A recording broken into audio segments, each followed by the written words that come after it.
Coming back the other way. Ifatu Melifonwu. This is going to be over. Lions are going to win it. Lions are bringing the NFC North title back to Detroit.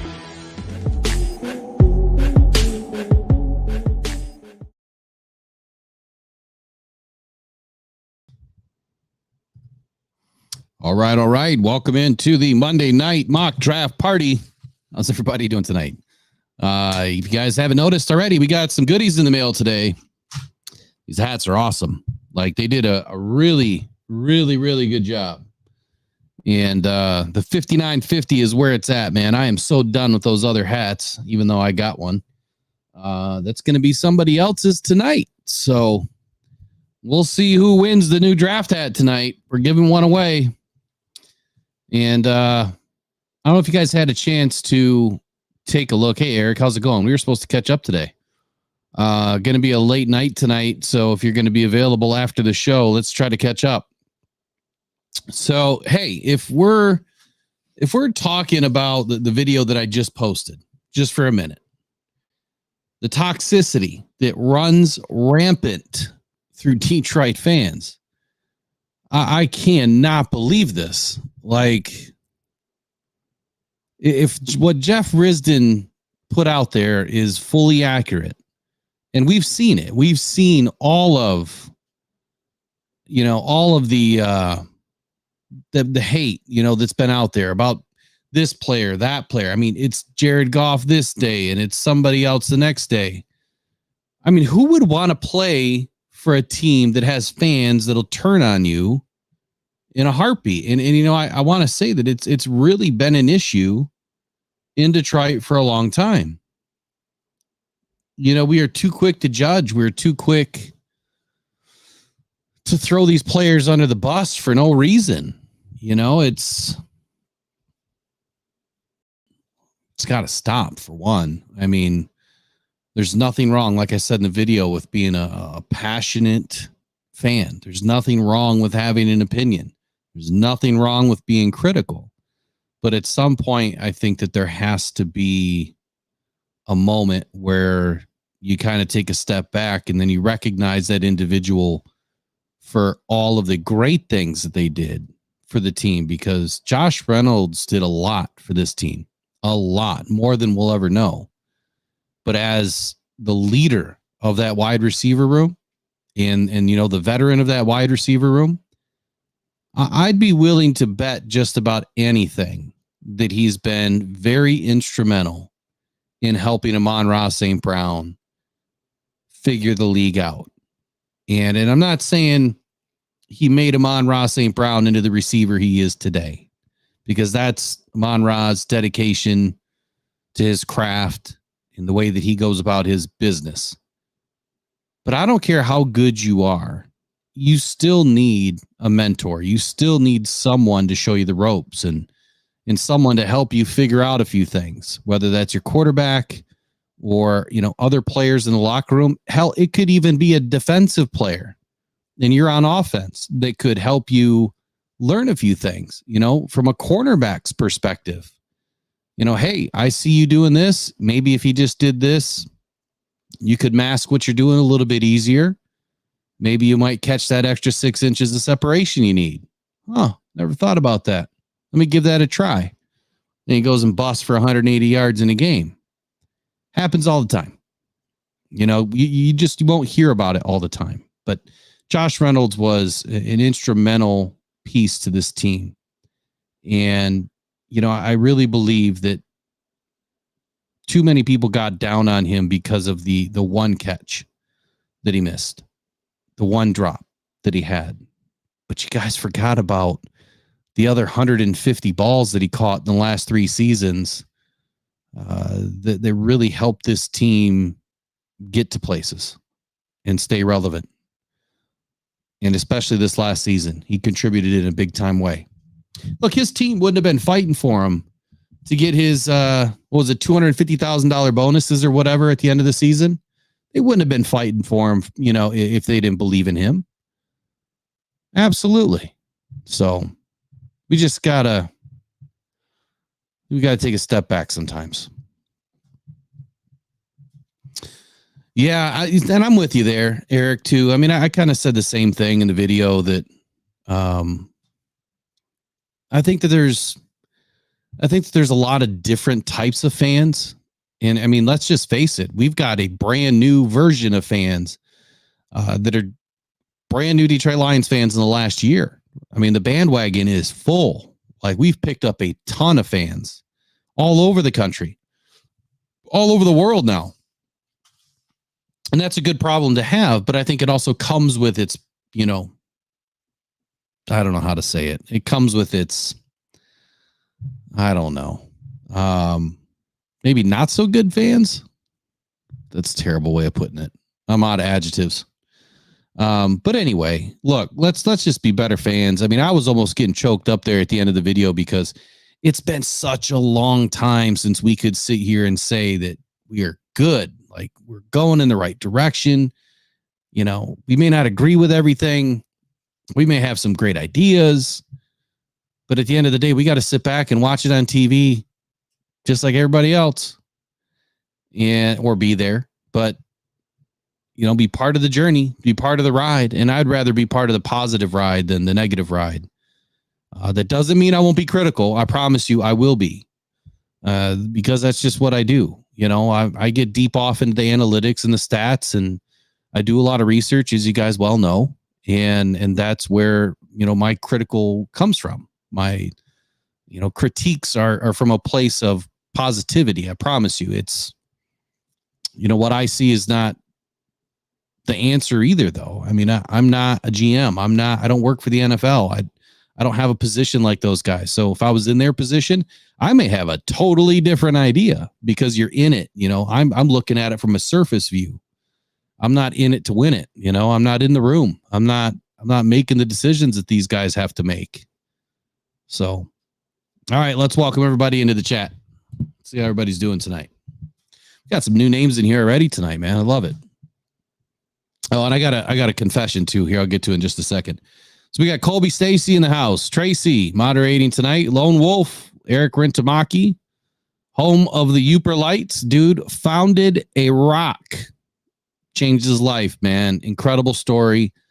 You've got to check out Eric Rentamaki on YouTube and his website. Eric, post your website for us because I can never remember it.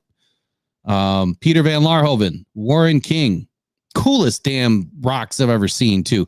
Eric, this is a question for you because I just started watching Game of Thrones again, or at least I try. I turn it on and I never watch it. I listen to it while I'm working, on this stuff. But I swear that there was some eggs or something in one of the shows that look like giant Uper lights. And I was wondering if they use them as like dinosaur eggs, like, I don't know. I mean, I would. If I was running a show, I guess, because that's what they look like. They look like dinosaur eggs, man. They're crazy. Mile marker 301. Got the Detroit fan man. Celine 313. Mile marker 301. I think I already said you twice now. David Fry. David Fry, that's a newer name, or you just haven't been back in a while. I'm not real sure, but either way, welcome in. Precision Staining, welcome in. And Precision Staining, if you ever need any advertising done, you just let me know. We have all sorts of levels of advertising opportunities for all of your businesses. I mean, really, really inexpensive opportunities to get you some ad reads just like this. If you guys want to get all of your sports in one place, please check out sportspider.com. That is sport, SPYDER.com. I love it, man. It's an awesome site. You guys can literally make your own site on this site. No credit cards required. You don't have to sign up for anything. Just go to the site, create yourself a profile, and start building the sports that you want to watch and pay attention to each and every day at sportspider.com. J-Mommy in the house as usual. Bob W, Z Digital. And who else we got in here? Josh Jackson. What's happening? Steve K. Larry Gibson. Is that still you? And Dan Perry. Appreciate it, Dan Perry. Appreciate the compliment too, man. And we got the boxing classics. We got a big boxing classic, or maybe it's not really a classic, but I was just telling Megan the other day, I said, we've got to go to Texas in what, June or July? I've never seen Mike Tyson fight. And you better believe I want to go watch him beat up some YouTuber, Jake Paul. I think it is such a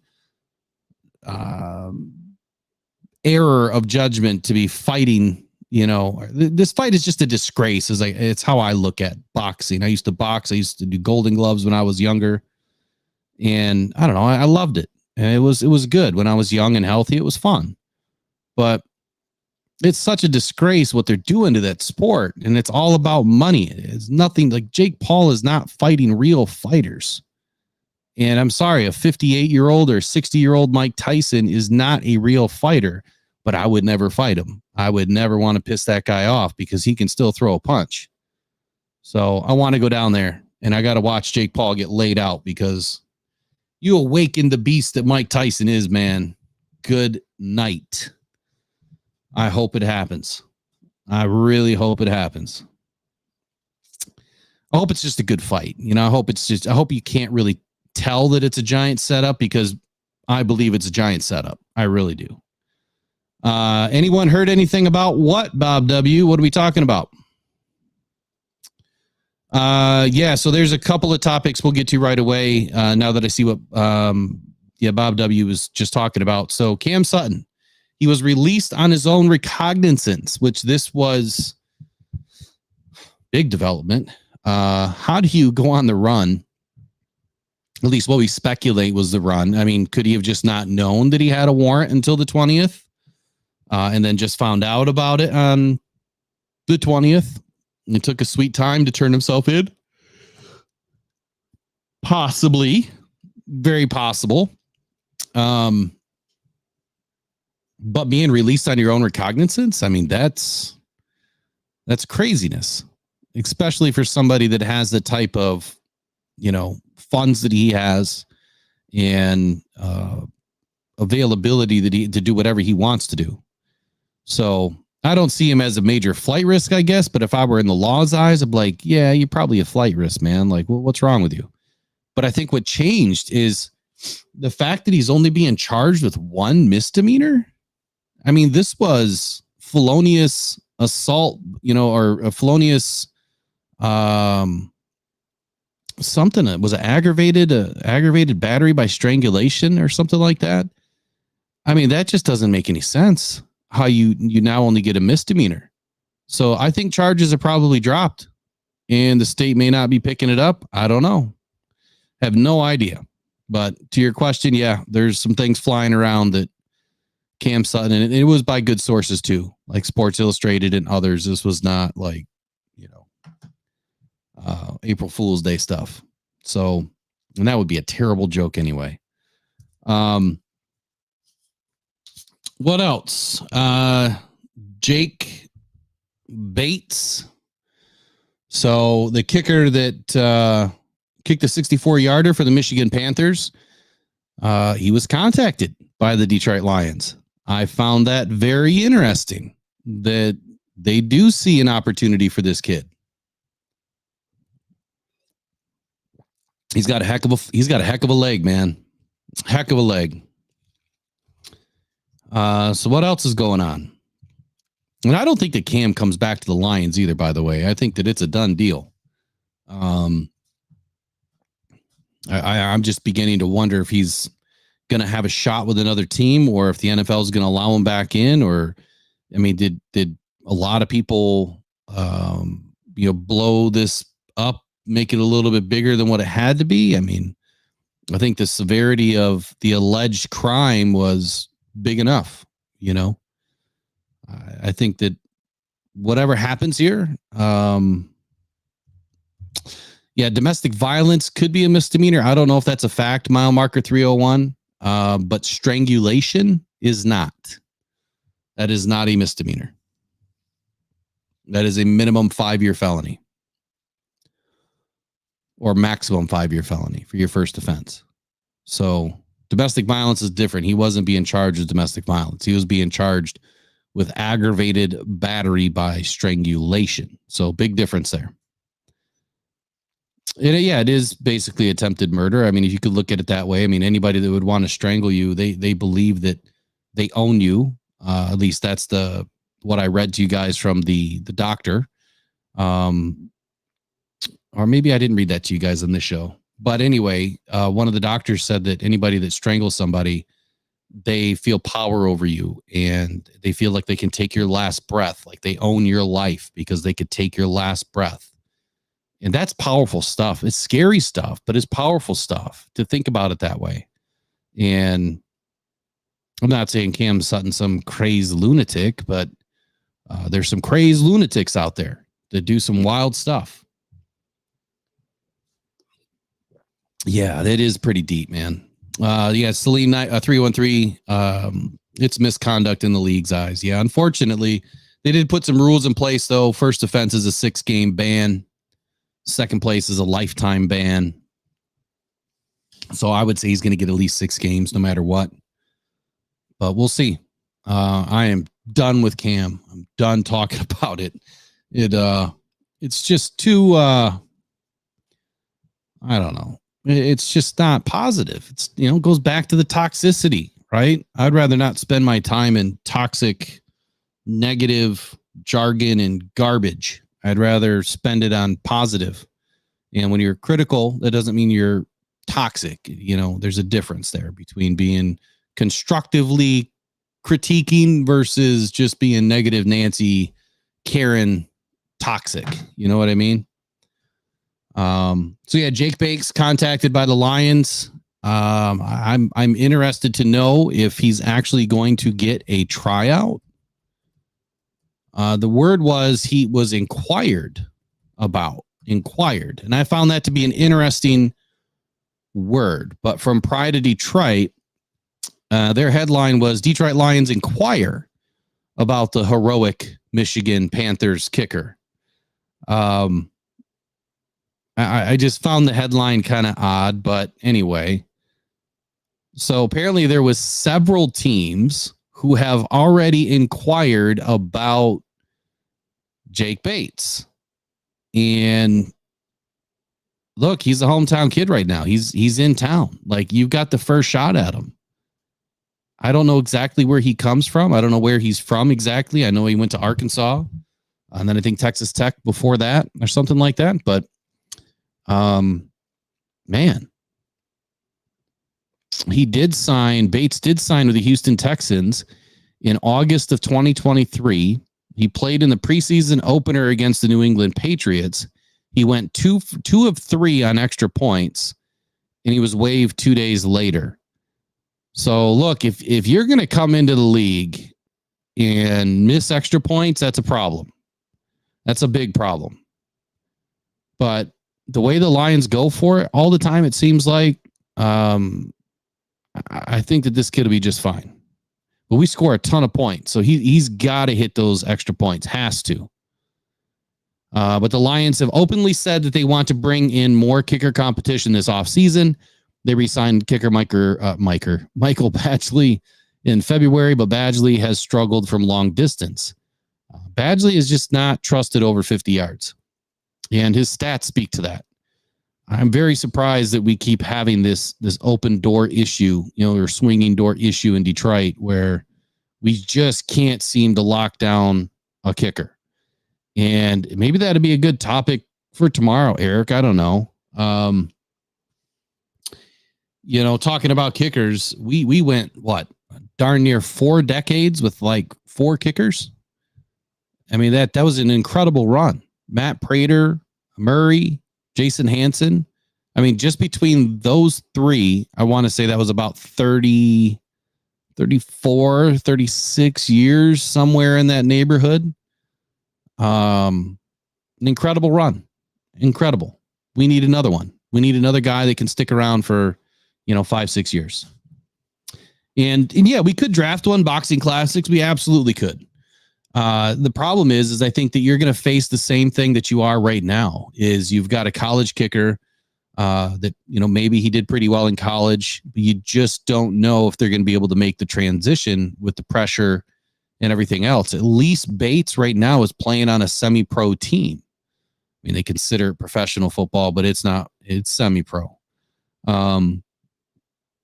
He's going to get a lot of experience right now in the spring, which will help him carry over into the summer. And I don't know what they do for contracts or when, they're available. I don't know anything about how the XFL or UFL contracts work. And can they just leave whenever they want? Can they sign with a new team? Is there I know there's really not much of a relationship between the NFL. I was hoping to, it would turn into kind of like the D League, of the NBA. Just didn't work out. I think it's a big mistake by Roger Goodell. I don't know why he wouldn't want to do that.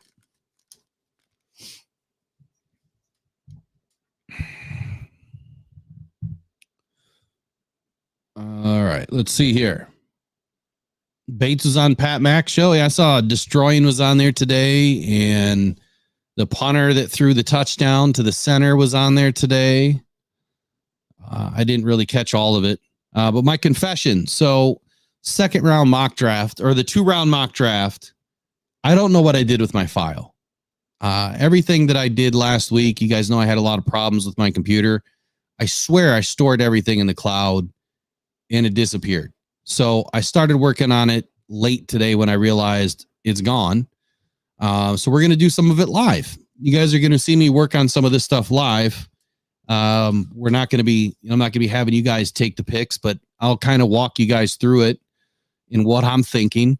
It's a little bit different than we didn't have any trades the first time. So now it's, I'm throwing a couple of trades in there, but I don't have all of my notes, that I had. So I started making some notes. I mean, a lot of the stuff can come from the old brain, but it might not be as good as what I had hoped. So I might follow it up with a video and just recap, just the picks and do a quick recap of it so that way it'll be nice and concise and well put together and not all over the place like it'll probably be tonight. But before we get going on it, what else is on your guys' mind tonight? Anything popping? Anything interesting? Any wild ideas for the Lions? Do you guys think that, well, tell me this. Where do you guys think the Lions are going to draft? Like, do you think that they're going to move up? Do you think they're going to stay at 29? Or do you think they're going to move back? And given those 3 options, no matter what they do, what would be your first pick? I think that's the biggest question that everyone's trying to answer right now because this draft is so screwed up, in my opinion. Either that or I'm just so involved in it this year that I'm making it more difficult than it has to be.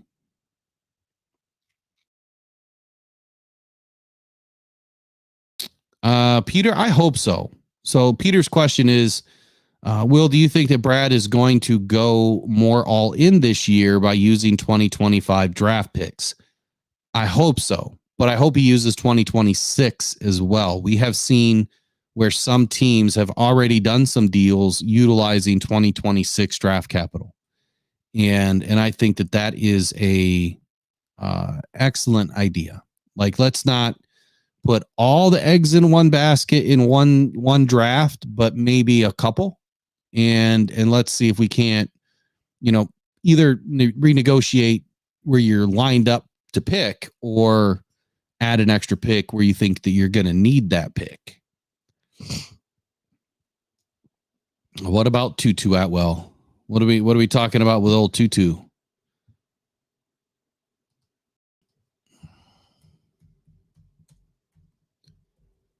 I could have sworn, didn't Tutu come out? Didn't he come into a Lions camp a while ago? I could have sworn he did.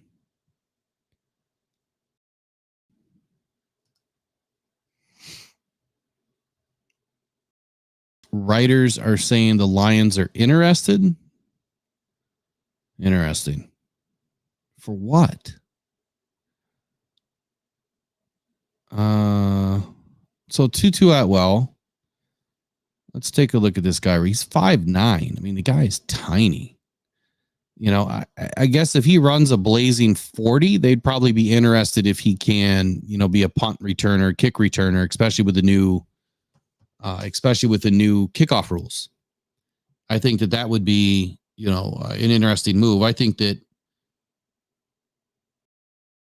there is a lot of things that are going to change with this new kickoff rule. So having some speedsters around that, can also be receivers or extra running backs, I think is going to be a big key. But I have not looked at, anything regarding Tutu. I mean, last year he had 39 receptions, 483 yards, 3 TDs. I mean, I will say this. I mean, he's a Ram, or at least a former Ram, and Brad knows him. So I think that lends to any credibility that there could be an option. But I guess I would be more, interested to know, are these Lions writers saying that the Lions are interested, or they're speculating that it's an option? I think there's a big difference. A lot of times you see this stuff pop out where writers will put their opinions out. That's what they are. Their opinions. They're educated guesses on who could be a good fit and, who the Lions could potentially be interested in. So I see this right here by heavy.com. This is the Lions urged to target a speedy wide receiver in a proposed trade.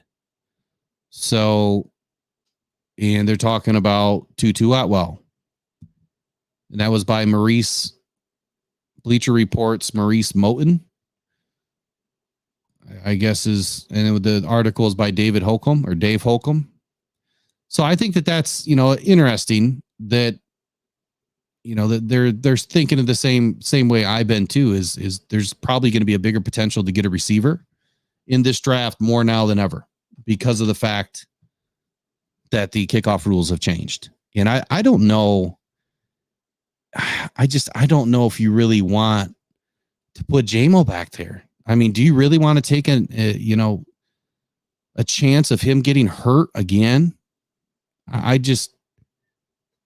mean, he could get hurt on any play, but it just seems like the kickoff return is a much more violent play. You're running downhill at somebody, and, I understand that the rules have changed. The kickoff's totally going to change, but that doesn't mean that someone's not going to figure it out and, be able to get a good lick on somebody.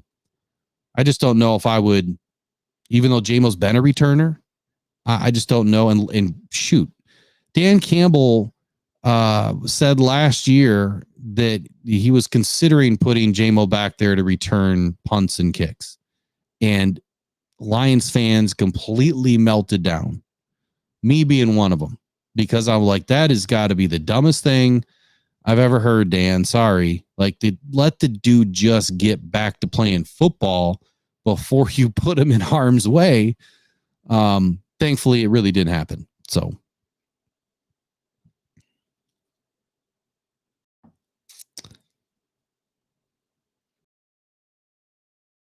Easy Does It says pick 29 is so strange. It is, because we've been picking up in the top of the draft for a long time. And it is different.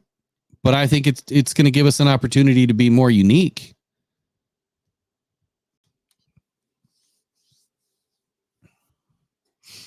All right, let's start off with the poll. I know some of you guys have already given your answers here, but let's just do this. Do the Lions move back? Round one. Yes or no? We'll see what happens with it. All right, so I'm going to get started on the 2-round mock with some trades. Now, keep in mind that the trades that we do, or that I'm going to do, is simply just to get that pick for that team, because I see where that team could potentially trade up or it could be a good fit.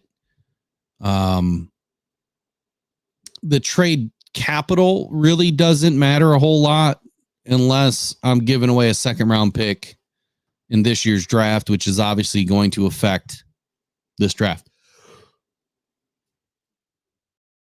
Excuse me, or this mock draft.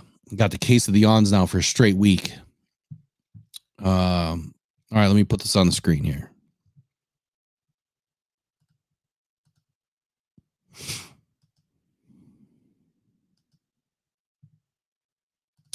Oh, one other thing I wanted to say. So, a lot of us noticed on the hat here, how it kind of pops out. Let me do this real quick. Let me get this back off the screen. Hold on. So I ordered a XX shirt because I figured every shirt that I order from Fanatics or whatever, they're always terrible. But that's the t-shirt. And it's huge. It's not going to fit. It's huge. But you see how it's got that 3D effect to it? So I thought that was just the Lions doing that this year. And if you look at all of the new hats and all of the new t-shirts for all of the teams, they all have that effect on it.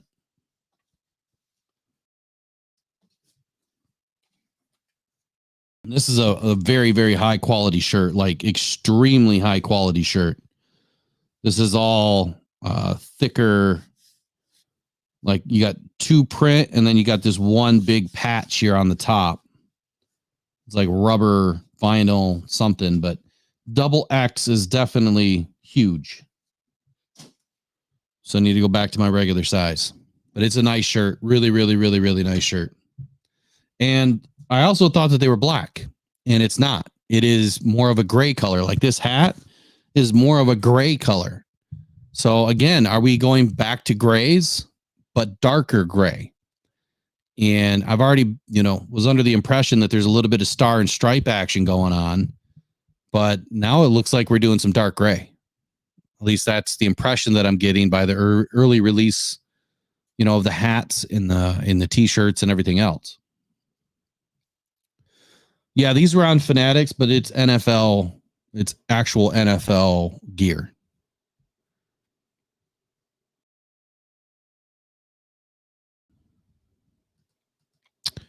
So, all right, let me get this thing on the screen so you guys can already see who I've picked. So I'm going to take that off the screen.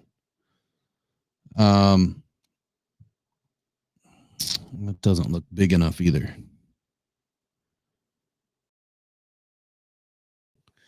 Okay, so round one, we are with the Chicago Bears starting off. And look, I think that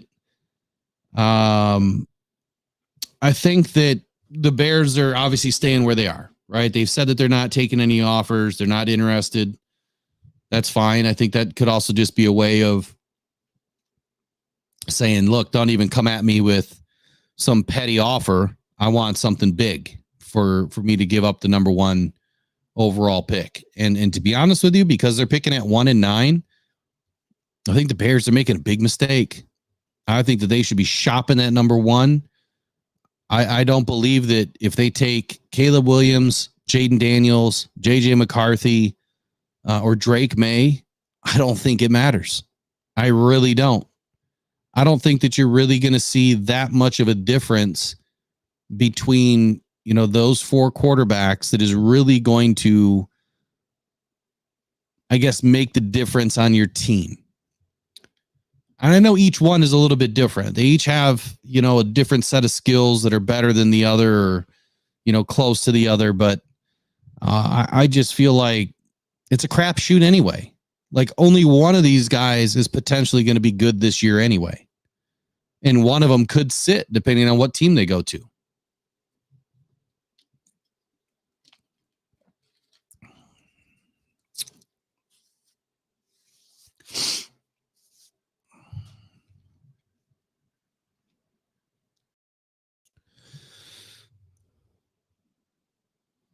Yeah, I do like the dark gray instead of the black, man. Big time. Easy does it. I love it.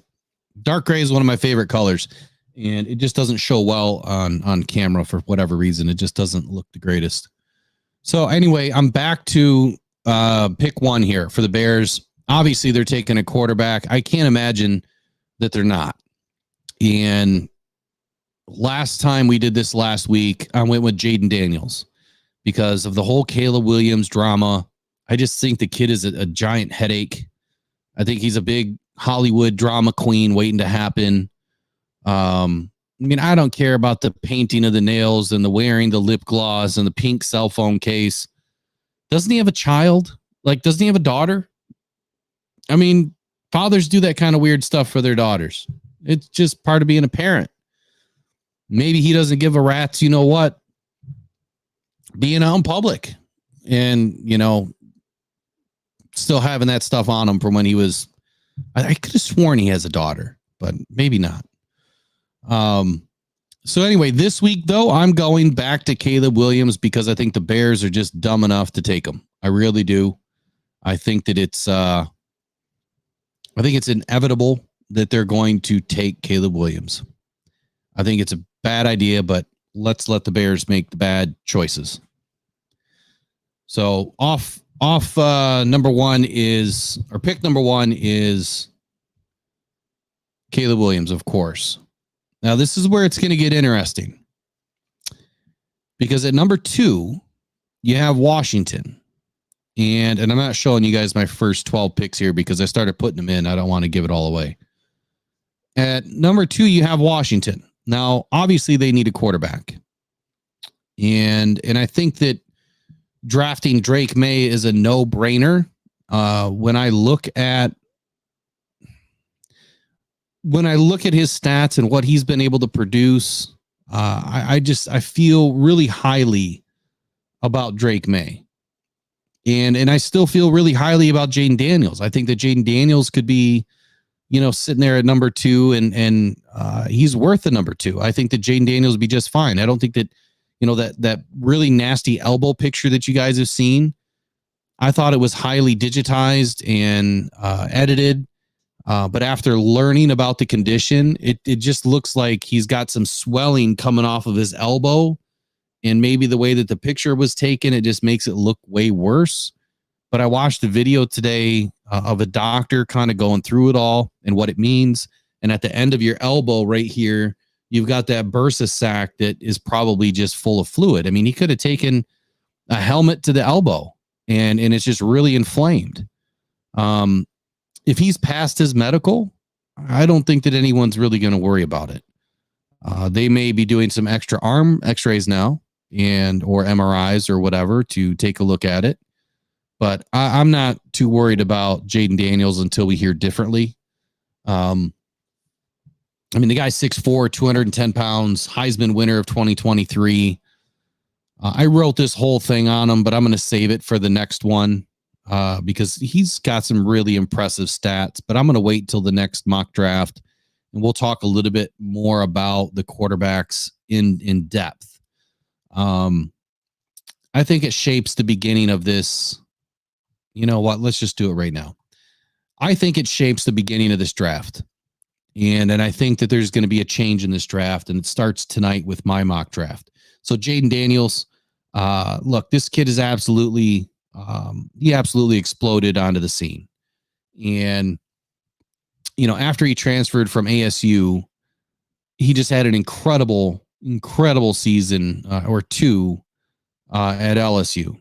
So his stats over 29 starts at Arizona State from 2019 to 2021. He had 32 TD passes, 13 interceptions, completed 62.4% of his passes, 13 rushing TDs, 2 seasons. In 2022, which was his first season at LSU, he registered 28 total touchdowns, 17 passing, 11 on the ground. Insane season. In 2023, he went even more bonkers. He threw for 40 TDs with just 4 interceptions and added 10 more touchdowns on the ground as a runner.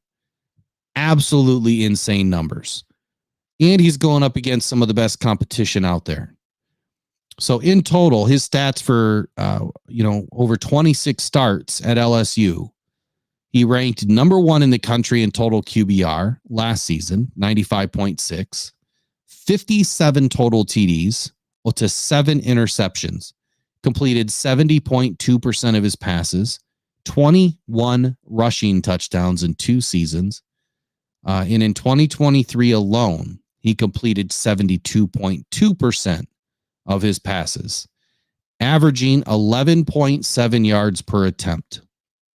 I mean, I don't know if I've seen better stats from a quarterback in the last many years or many seasons here. He obviously has elite ability as a dual threat playmaker. Not only can he, beat teams with his legs, but he also negotiates the RPO very well. He can beat you with his arm and his brain.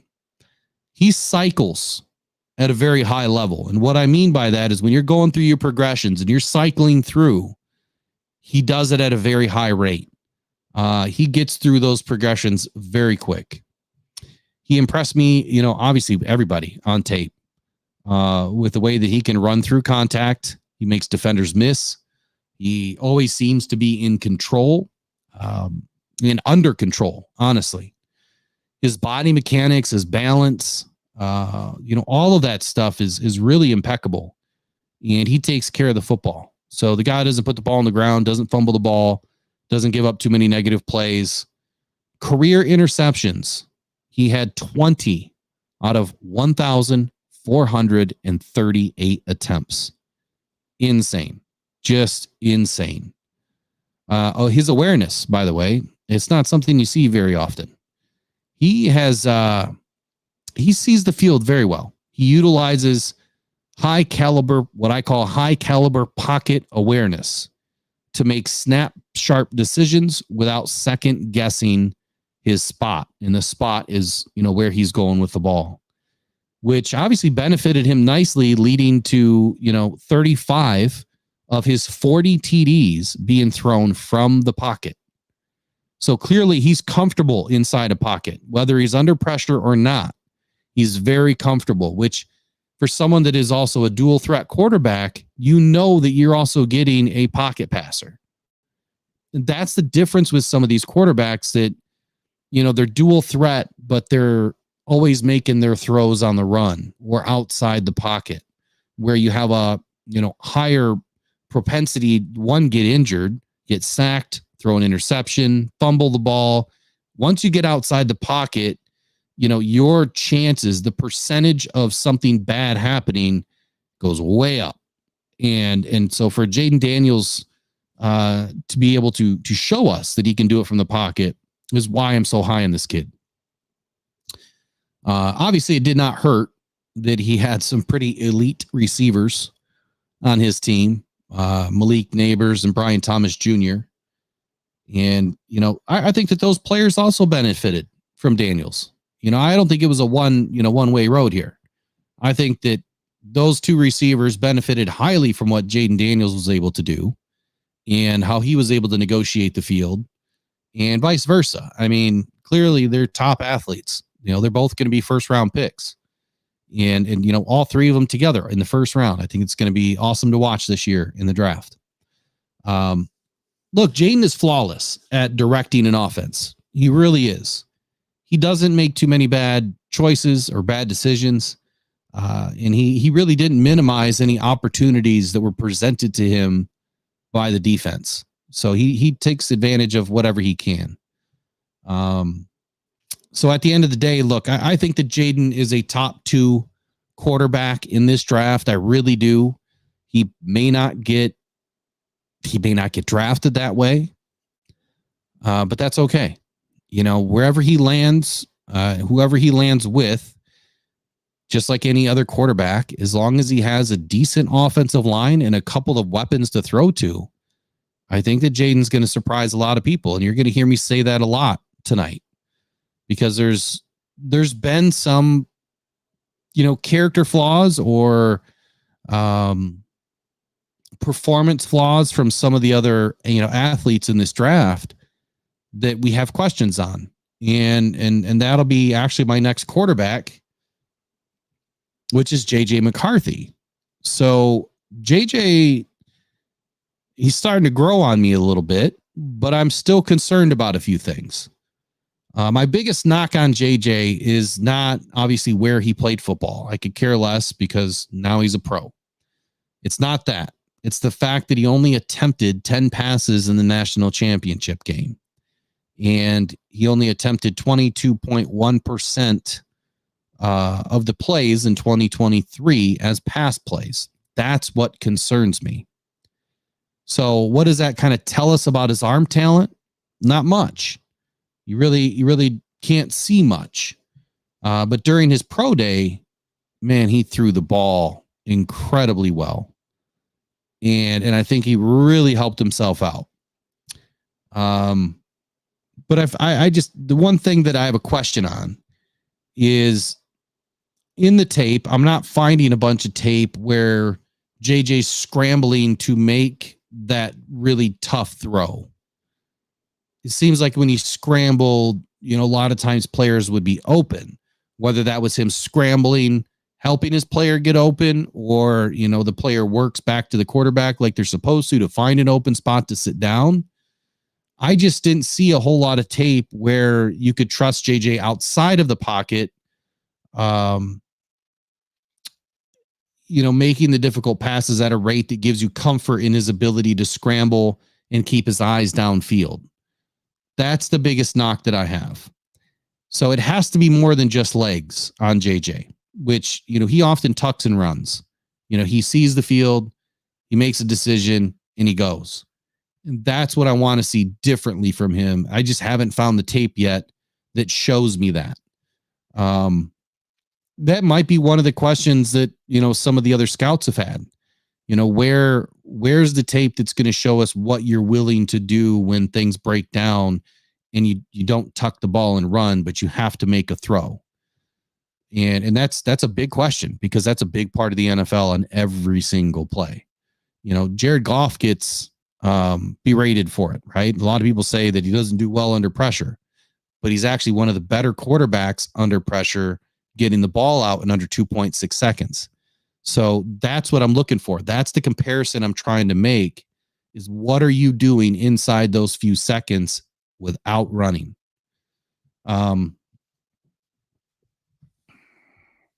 Jaster, I'll come back to that question in just a moment here.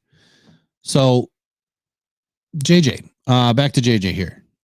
We need to see, the consistency in the arm talent at all levels of difficulty for throws across the field. I just didn't see enough of that. But it doesn't mean that he can't do it. It just means that I just don't have the proof yet.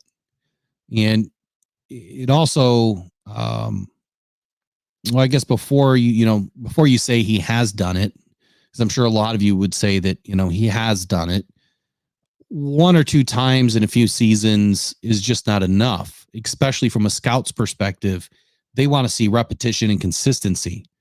And sometimes the style of offense you're in kind of inhibits that. If you're directed to do things differently, it will inhibit, the type of tape that you have.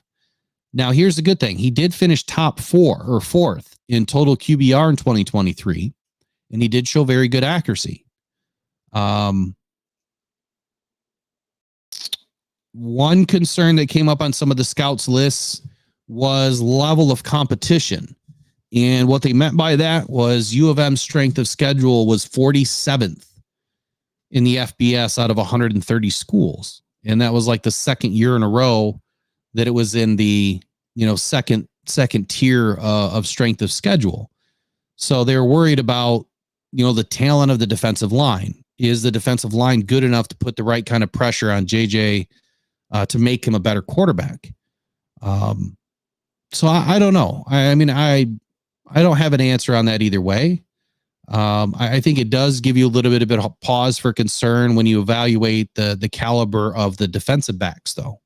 The defensive backs are what I want to know. Where do they rank? And what did JJ have to go up against? Were they good? Were they elite? Were they average? That's what we need to know. Lastly, though, JJ had one of the best offensive lines in the college game. This was another scout report that the difference between that and the pros is that the best player on U of M's team will be is the worst type of player that you're going to see in the NFL. So having a stacked team with 18 players headed to the draft doesn't make them feel comfortable that he did enough by himself. So they're looking for more of what did JJ do by himself. But here's the difference, man. This guy has been working under Jim Harbaugh and in a pro style of offense, in training inside what was a mini NFL program, in my opinion, at U of M. And the types of coaching that has been involved, I think that JJ is highly undervalued. I think that this guy is going to make his way to a team and he's going to surprise a lot of people. Remember, I said I was going to say that word a lot tonight. He's got huge upside. I think that JJ is going to be a phenomenal pro as long as he lands on the right team that is willing to build a team around him. So we were on pick number 3. I'll go into Drake May here in a minute. I don't want to bore you guys with just quarterback talk, but pick 3. Actually, let me get into this. What were you guys thinking about JJ there? Let's see here. McCarthy is one of the best in play action in the nation. Man, it didn't hurt that he had Blake Corum, huh? Blake Corum, he ran his ass off this last year. That kid is so tough, man. He's got more grit than anyone that I've seen in a long time as a running back.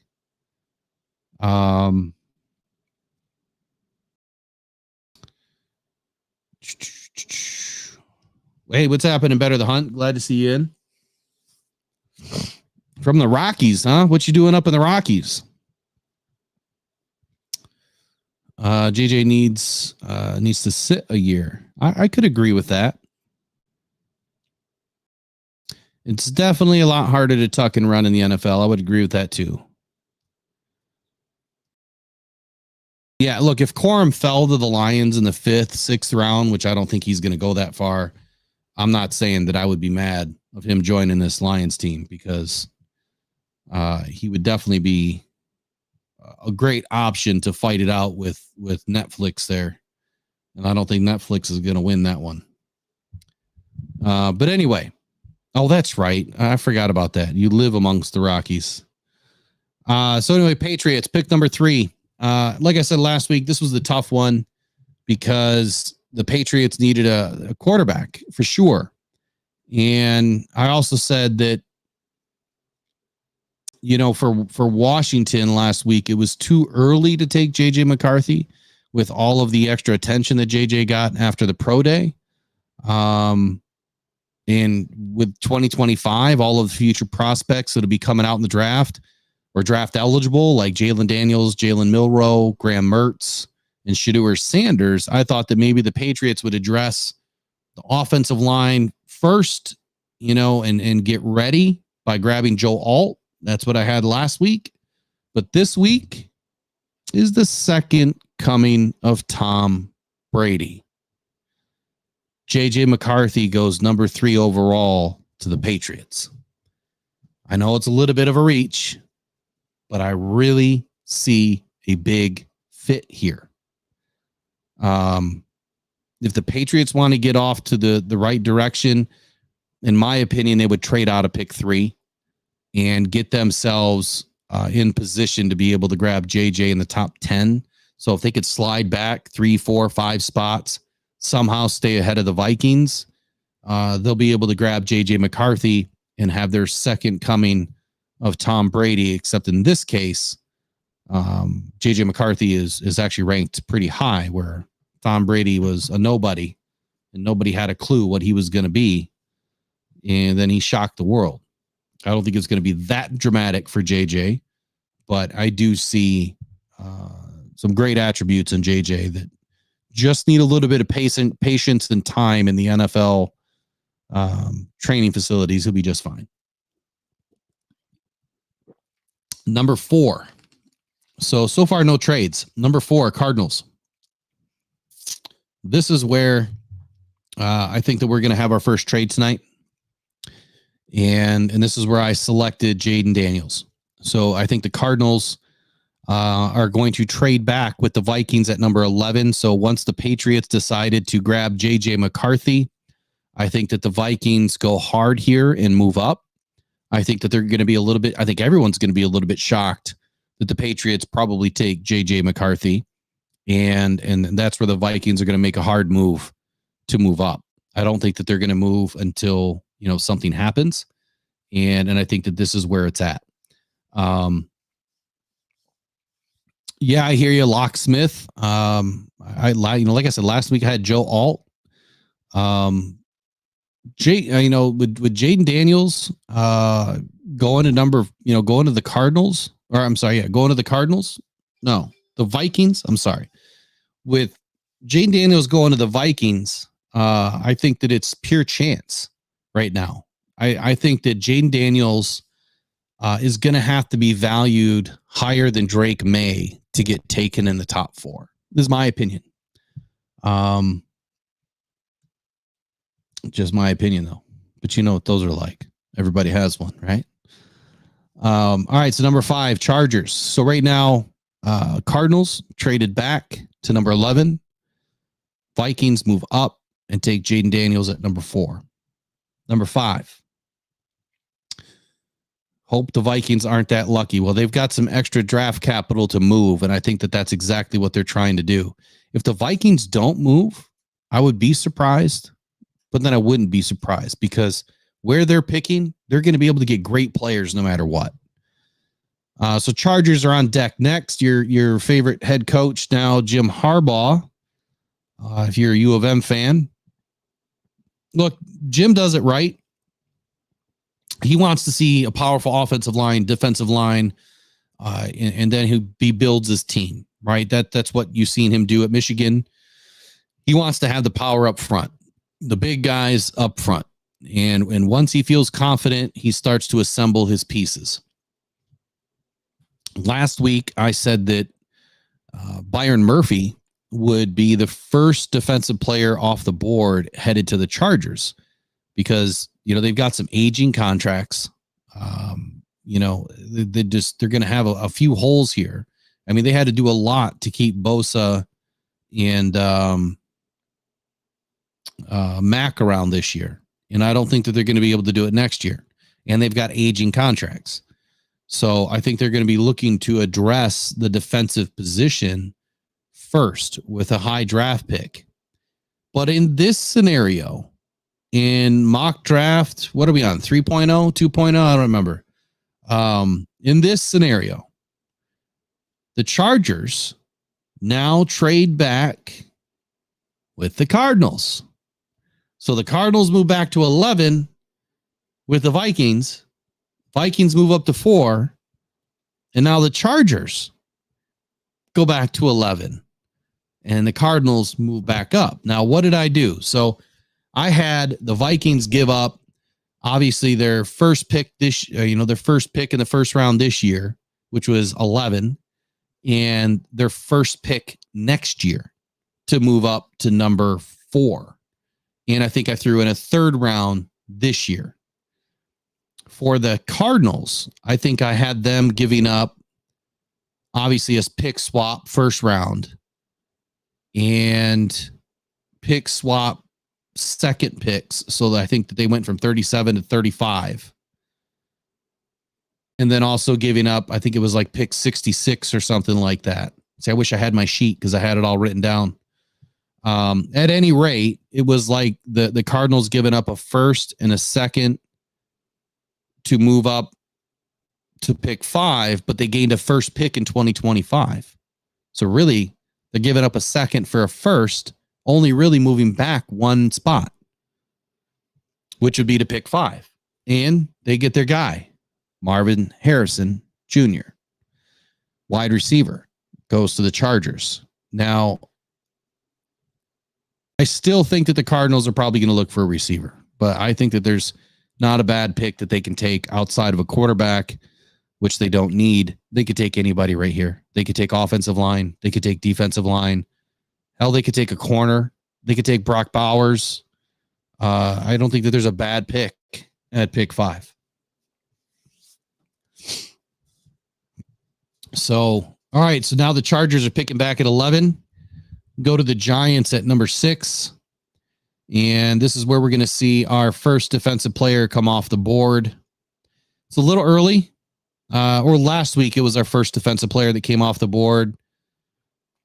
I know it would have been our second. I'm sorry. It would have been our second defensive player coming off the board. So last week, it was Quinion Mitchell going to the Giants with no trades. This pick is going to be Joe Alt. So the Giants, you know, they've been reeling in the offensive side of the ball, namely with the offensive line. Their offensive line was like, I don't know, 25th last year, something like that.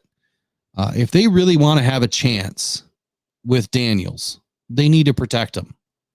And I don't think that you can pass on Joe Alt, whether he's a left tackle or a right tackle, wherever you put him.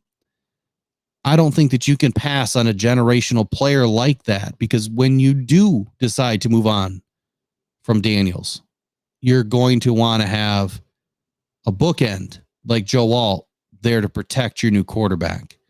So Joe Alt goes to the Giants at number 6, and the Giants finally help Daniels out with an offensive line. How are we doing so far?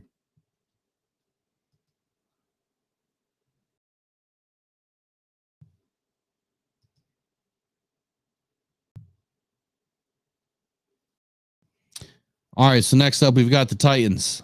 Pick 7. Last year, like I said, they drafted Peter Skoronski. I felt that if they had a shot at Joe Alt, that would have been a perfect fit. You know, 2 bookends on that team really would have been amazing, especially with the way the Titans have gone bonkers in free agency this year. They've really added some incredible players. But the one thing remains true with this team is, you know, their wide receiver room is getting old. Hopkins had a great bounce back year last year, but he's getting old. And now that they just added L'Jarius Sneed, I don't believe, and Awuzie, there's really not a need to add a corner. I think it'd be foolish to add a corner. I think that they could use an offensive lineman here, but Joe Alt just came off the board. Last week, I had Troy Fontenot going to the Titans, but this week, I have them taking a wide receiver, and that is going to be Rome Odunze going to the Titans at number 7. So to recap the top 7 picks so far, you have Bears take Caleb Williams. Washington takes Drake May. Patriots shock the world and take J.J. McCarthy. Cardinals move back to 11 with the Vikings. Vikings take Jaden Daniels. At pick 5, the Chargers then trade back with the Cardinals at 11. And the Cardinals come up to grab the guy they were going to grab anyway, Marvin Harrison Jr. And then at pick 6, the Giants add an offensive lineman, Joe Alt, giving Daniels an option to maybe have a good season. And at pick number 7, Rome Odunze heads to the Titans. And then we get to pick 8.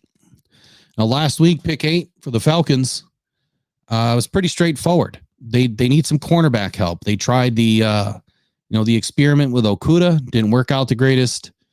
They're pretty thin in the quarterback room. Last year, I had last week, I had Terrion Arnold heading to the Falcons at number 8. I do believe that the Falcons still need some defensive line help. They definitely need a linebacker. Do they go by way of the defensive line with their first pick? I think that they could. You've got Jerzon Newton sitting there at on the board. You've got Dallas Turner, Byron Murphy.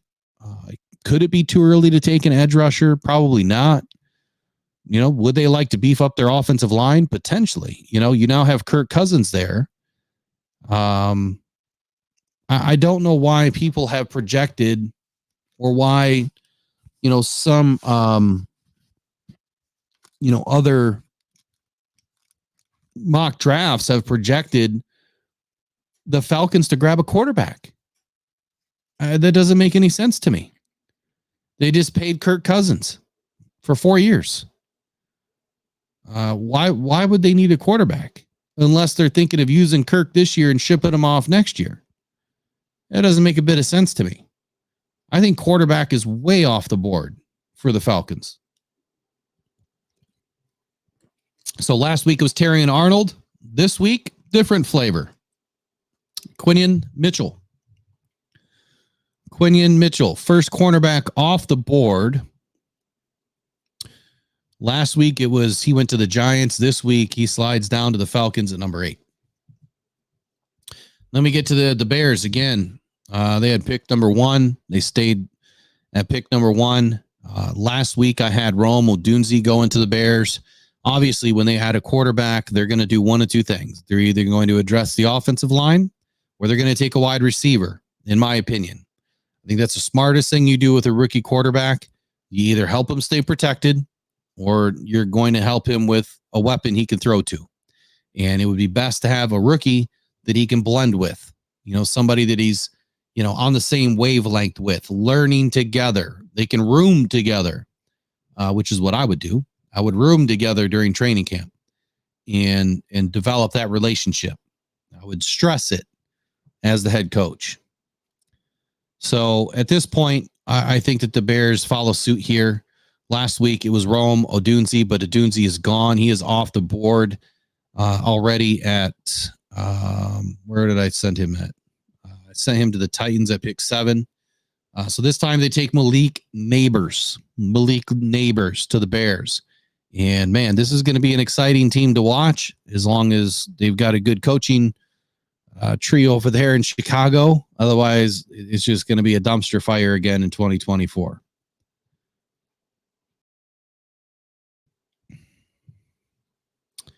So then we get to the Jets. Jets, Jets. We thought that Aaron Rodgers was going to be a vice presidential candidate. Last I heard, that is not going to happen. Kind of surprised, actually. Aaron strikes me as a guy that would love to take that on. Look, so if he's coming back to play at 50 years old this year, or I think he's close to it anyway. God, he's old being football. He's going to want somebody to throw the ball to. Last week, it was Brock Bowers. This week, it is Brock Bowers going to the Jets at number 10. I don't think that there's any other way around it. I wouldn't take Brock Bowers at 10. I definitely wouldn't take Brock Bowers at 10. But I think in this case, if there is a quarterback in this draft, or a quarterback in, that I think that would benefit highly from a tight end in this draft, couldn't get the words together, it's going to be Aaron Rodgers. I do believe that he has done magical things with tight ends. We know as Lions fans, because it happened to us over and over and over again. So Brock Bowers fits exactly what he loves to do with the ball.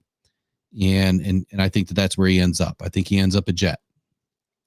So then we get back to pick 11, where the Vikings were, and we've had 2 different trades there now. And I'm beginning to wonder if that's ever happened. Has there ever been a number traded 3 times? The Vikings, the Cardinals, or had 3 different owners, the Vikings, the Cardinals, and now the Chargers.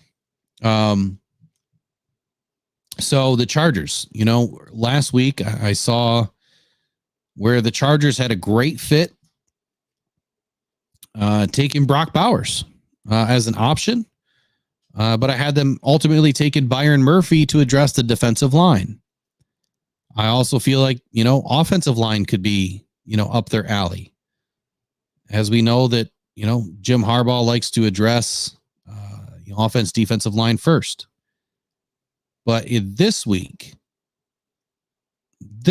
for some reason, I see them taking a cornerback because Terrion Arnold is still available, and he's going to be a hard one to pass up on. So they could surprise us here, but I see the Chargers taking Terrion Arnold at pick 11. Then we get to number 12, and let me get this on the screen now. All right, so now we get to number 12, and we're on the clock again. This is where I ended up tonight, so we'll keep working on it. Number 12, obviously we have the Broncos. I have not made any additional trades yet. Last week I had the Broncos looking for a quarterback because they clearly need one. But at this point, a lot of the quarterbacks have disappeared. JJ McCarthy's gone. Caleb Williams is gone. Jaden Daniels is gone. Drake May is gone. So what are they going to do? Are they going to reach for Bo Nix or Michael Penix? That's the question. What do you guys think? I'm thinking it's going to be a trade back.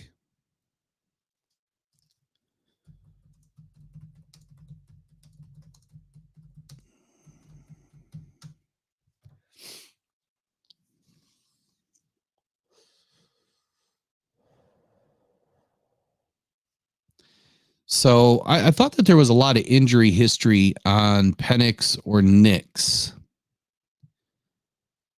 And I think it was Penix, right? He had, didn't he had an ACL at a left shoulder or dislocated a joint or did something. Was that C joint in the non-throwing shoulder and an ACL? And I think Bo Nix is just too early to take Bo. But if you're a quarterback needy team, I almost think that you have to do it. I just don't think that there's another choice.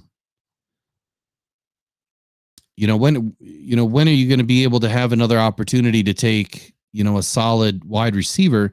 So if you take Bo Nix right here, I don't believe, outside of the Saints, I mean, do they really need a quarterback? Probably not. I mean, could they get through it another season? Yeah.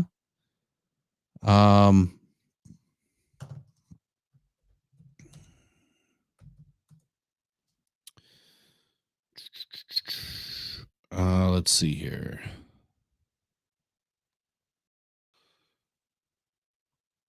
They still have Derek Carr. The Saints do, right?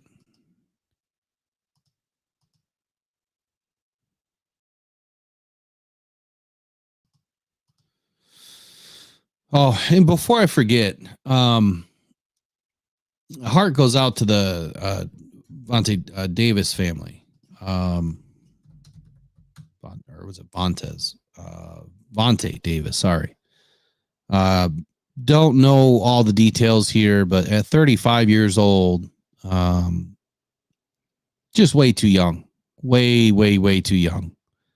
Of course, we like I said, we don't have any of the details. They said that there was no foul play that was suspected. I guess we'll wait and see, what the rest of the details are. But man, that just it's shocking. These young, amazing athletes with everything in front of them, just pass away tragically like this. It just it's really unfortunate.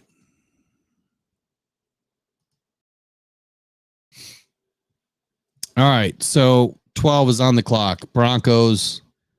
I don't see them taking a quarterback. I guess I see them trading back, if anything.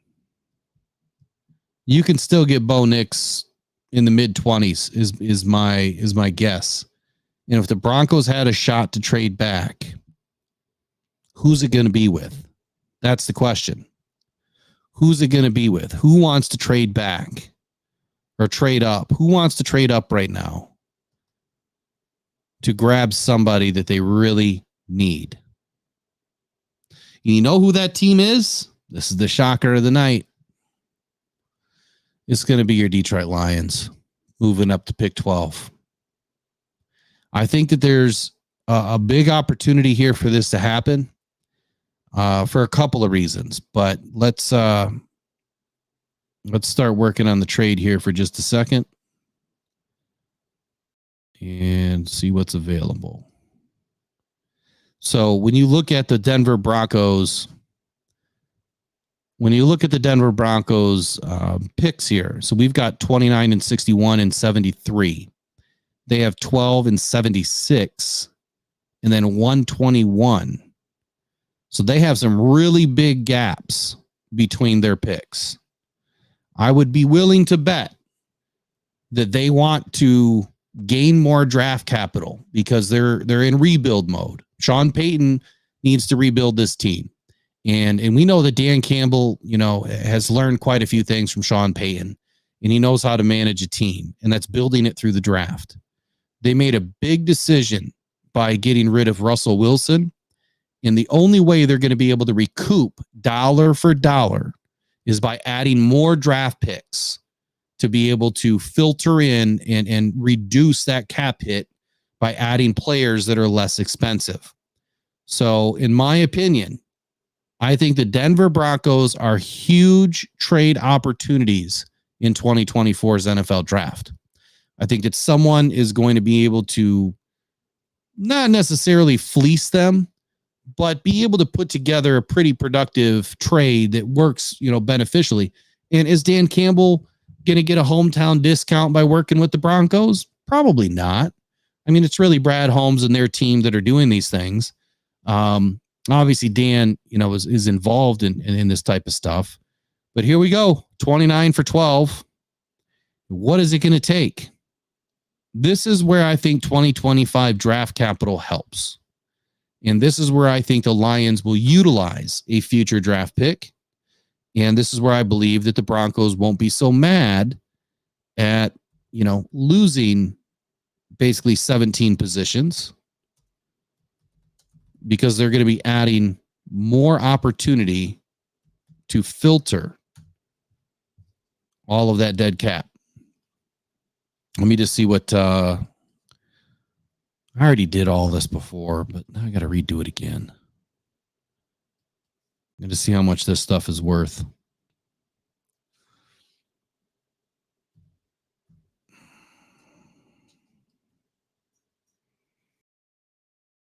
Okay, so I probably don't have to give that much up. 29 be 48.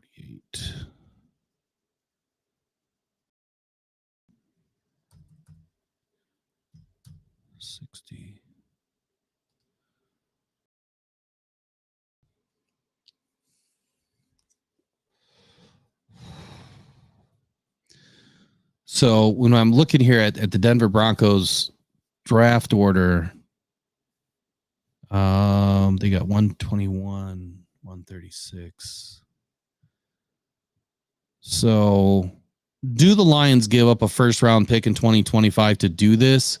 I think if they gave up next year's first round pick, they're probably going to want at a minimum 121 in return, if not 76, but I don't think Denver's budget on 76.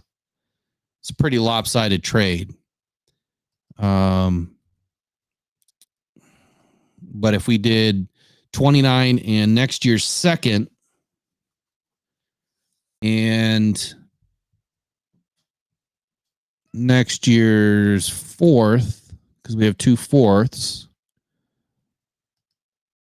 I think that we could then get 12 and 121 in return this year. So we give up a fourth next year and a second next year and this year's first to get number 12 and a fourth this year, which we don't have a fourth round pick this year. So that would make perfect sense. You guys follow me? You with me here? So I think that's what we're going to do. We're going to do second round next year, first round this year. And we're going to do Philly's 4th round pick. And Miami's 4th round pick this year from Denver. Wow, look at that. I think it sounds reasonable. Brad Holmes, I hope you're listening and taking notes here. This is how you make good draft trades happen. I'm just kidding. It's highly unrealistic. I think it is I think it's a fair trade. I mean, so the Lions give up, 1,432 points. They receive 1,396. So you're upside down, 44 points. I think that's as even as you're going to get. 3% difference, pretty even as far as trade. So now the Lions are on the clock at number 12. Look, they've got to be between 12 and 17 if they really want to grab a dynamic player in the first round that is not a corner. I mean, I don't believe that Kool-Aid McKinstry. It would be very difficult to get a top tier edge rusher in this draft at 29. I still think they could get a really good edge rusher, like they could get a Darius Robinson potentially. They could get Chop Robinson potentially. But at this point, I think this is where you go ahead and you either grab Dallas Turner or Jared Verse, whatever. Now, if we were to compare the two, let's compare the two. 6'4" for Dallas Turner, 242. He's 21 years old.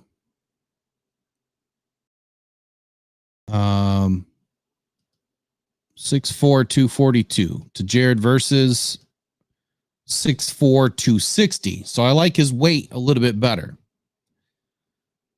Now let's see what PFF has to say about him. So Verse is a devastatingly powerful edge player who brings the gym to the field on all 3 downs. After his 2020 season at Albany that was canceled due to COVID, Verse and his father built a home gym and he put on 40 pounds in 1 year. He came back and was an FCS All-American. He transferred to Florida State the following season and displayed overwhelming strength. This was against LSU in just his second game in the FBS. His speed to power is consistently effective. His hands are powerful and violent, and his swipes look like they hurt. His best work comes from the power that he generates as a 3-point defensive end. Let's look at his stats. Now, he is an outside the tackle end. Now, I would say that the Lions are probably looking for a B gap guy, to be honest with you. When you look at the Lions defense, I think that it's going to be a B gap kind of guy that we're missing.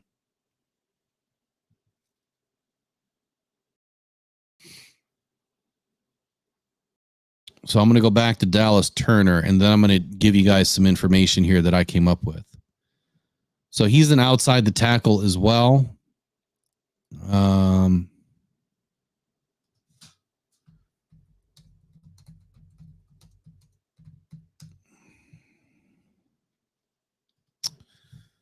Let's see here.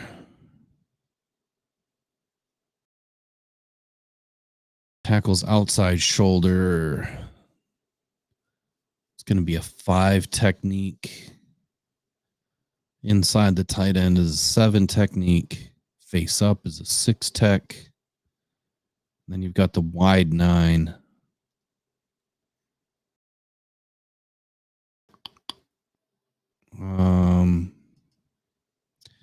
One second here. So on my sheet, when I did all of my craziness with my Excel spreadsheet,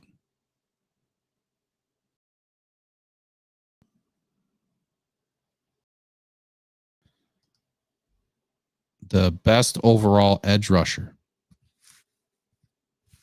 in this draft is Dallas Turner.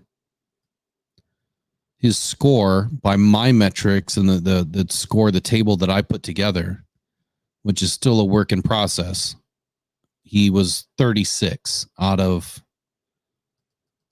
1, 2, 3, 4, 5, 6, 7, 8, 9. out of 45 points. So it's a pretty high grade by my scale. So for that reason, I think that Dallas Turner would probably be the guy, especially because Brad Holmes loves Alabama.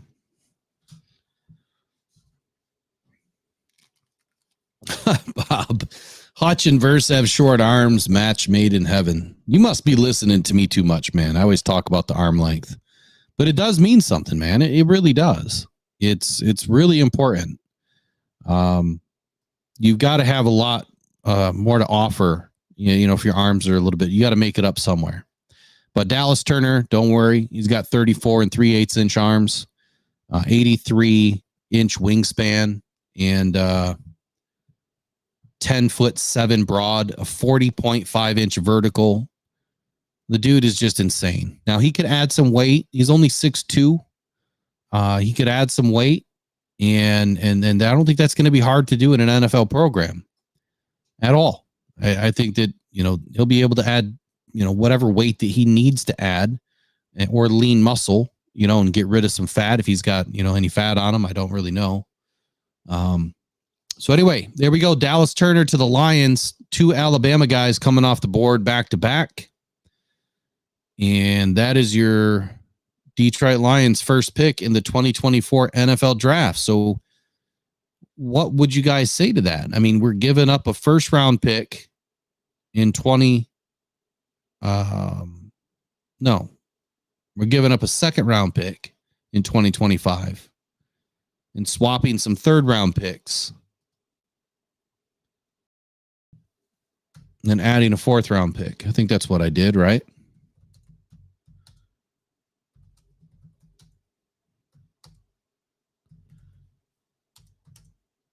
So I traded 29 for 12.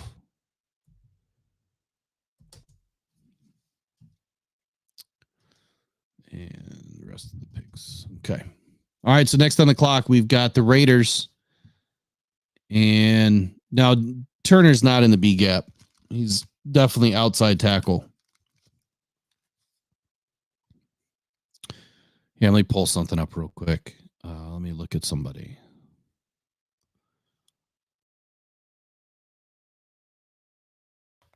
Braswell.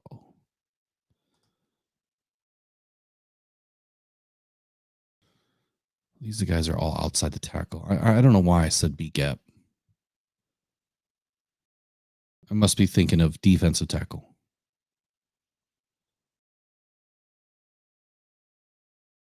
Brain fart. He's more in the B gap here. Darius is. At least he can play in the B gap. And who else? Disa Isaac. He's all outside too. So, I mean, it would be nice to have. I mean, our B gap is highly utilized. When you look at the defensive scheme, the 4-3 hybrid scheme that they run, they utilize the B gap quite a bit. May not need to now that we have DJ Reader. How's the volume tonight? How's the sound? Because to me, it sounds really deep, really low. Trying to fix it, trying to get it back on point. Yeah, trading up will definitely help this team. You know, do I think that it's absolutely, end all be all that they have to trade up to get a top tier edge rusher? No, I don't think that they have to. But if they want a game changer right now, this year, I think that you have a handful of those guys in this draft, a handful. And for me, Dallas Turner's that guy. He really is. I really like Dallas Turner, and I really like the option at pick 12. We know the Detroit Lions love pick 12. For whatever reason, they somehow pick there, and they do it year after year. So anyway, we'll keep it going. Now I'm going to kind of sprint forward with some of these because as we get through 2 rounds, this could go on forever. We're already at 9:30. So anyway, let me back this up a little bit so I can see it. And so on the clock for the Raiders, last week I had them taking Malik Neighbors. Obviously, he's gone. And my second option would have been Peyton Wilson, Jared Verse, or Talis Fuaga. So we have not seen any offensive linemen other than Joe Alt go, right? And I think at this point is when you're going to start to see a flurry of offensive linemen come off the board, potentially. I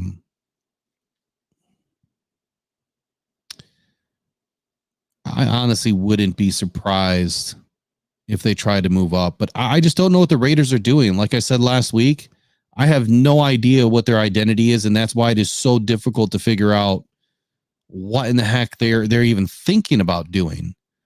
They could definitely use a left guard upgrade. So, at this point, I mean, you could grab a Talis Fuaga. He's a right tackle, so he wouldn't make sense. You could move him to guard. I doubt that you'd really want to do that. Troy Fontenot, he played some left guard, but very minimal. Again, he's another tackle. You can always move him into guard. It's way too early to grab a guard. I think that if you're going to grab an offensive lineman, you'd rather try to convert them until you need them at tackle.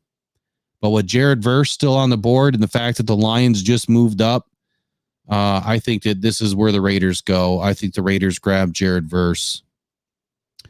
Saints, I think that the Saints, last week I had them taking Dallas Turner. That's another reason why I have the Lions jumping up to number 12, because these guys are not going to last. They're not going to last long at all. So my second options on the Saints were strong safety, edge, and left guard. Again, it's too early to grab a guard.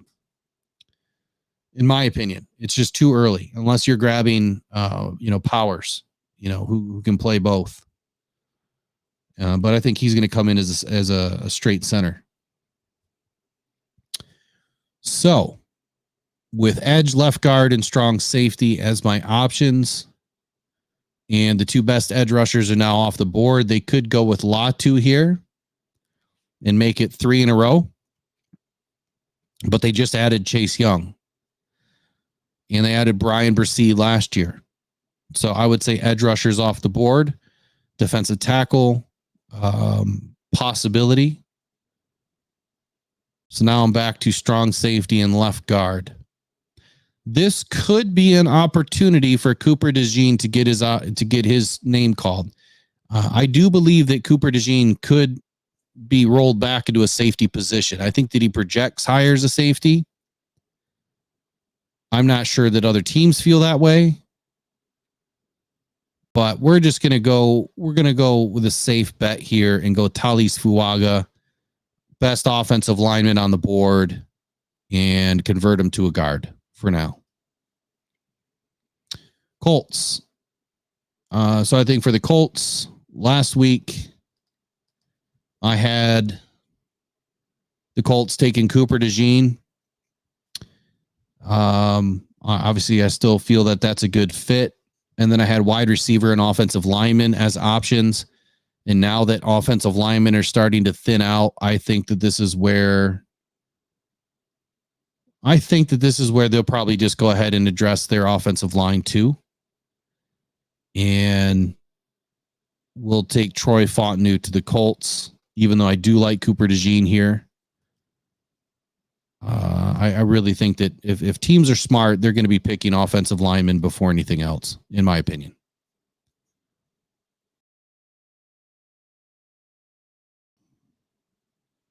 Especially if they need it. If it's more of a need and not best player available. So on the clock, we've got the Seattle Seahawks. Clearly, they love a player like Cooper DeJean, but they really need a center.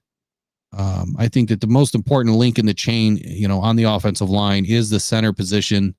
It's very difficult to find good centers, just like it's very difficult to find good corners.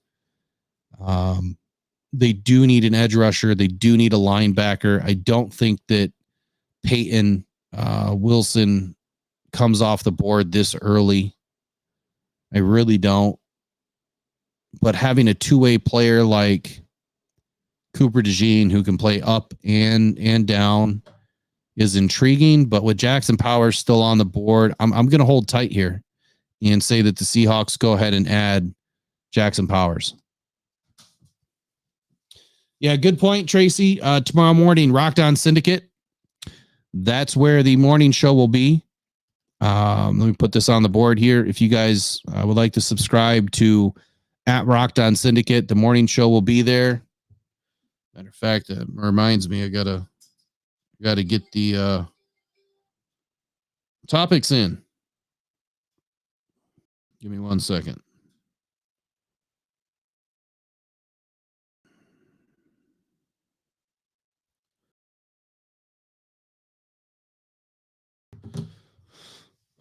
I'm going to have to end this at 10. No, I can't go past it. So I'll finish this up and we'll come back to it too. All right. So where am I at? Seahawks, they grab Jackson Powers. Jaguars. Man, they just filled all of their offensive line holes. They replaced Ridley with Gabe Davis. They kept the pass rusher Josh Allen. They added Amik Armstead. So I still believe that corner is probably their number one overall concern. Is Cooper DeJean better than Nate Wiggins? I don't think so. And I think for that reason, they take Nate Wiggins. I'm going to stick with Nate Wiggins.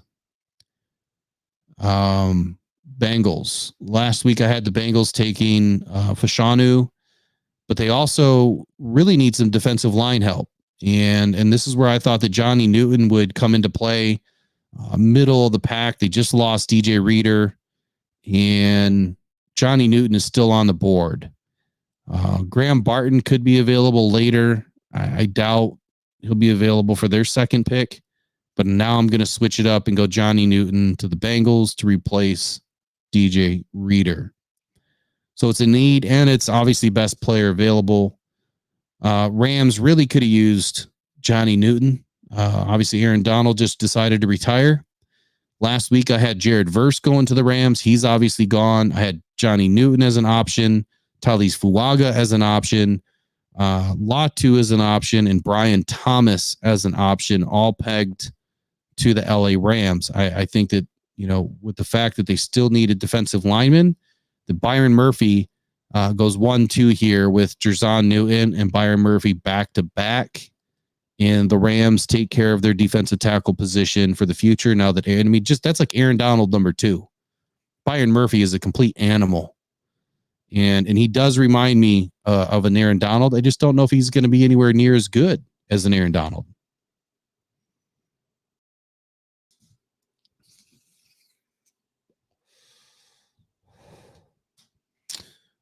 Pittsburgh. So Pittsburgh's up next. Last week I had them taking tackle Talise Fuaga. This week, I still think the Steelers are going to want to protect their quarterbacks, given the fact that, both Russell Wilson and Fields have had issues, dealing with offensive line play. I don't think that they're going to mess around here. I think that they're going to make sure that these guys have an opportunity to succeed. I would also like to see, them add a wide receiver, because why not? Why wouldn't you want to add Brian Thomas here to give these guys a really nice option to throw to? But they're really struggling, to find a solid offensive line. So for that reason, I've got to stick to my guns here and believe that good teams do good things. And the good thing to do here is to protect your investments and to make sure that your quarterbacks, can actually stand in the pocket and deliver the ball. So for that reason, last week I had Talise Fuaga. This week, I'm going to end up with, can't remember what side he plays. So he's a left tackle. And Latham is right tackle.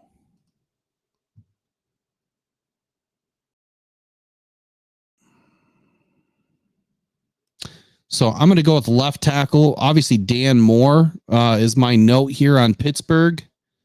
Dan Moore is not starting quality. So for that reason, they're going to go with Fashanu and tie up their left tackle position for the future. Next up is the Dolphins. I don't see a lot of trades happening here. I mean, there was a flurry of trades, in the top 11, 12 picks there. I don't see a whole lot more trades happening unless teams are really, kind of ticked off that a lot of their players got taken and they maybe want to move back now. If you guys remember, like Brad Holmes said last year, he had like 12 or 14 first round grades. There was not 32 first round grades on these players.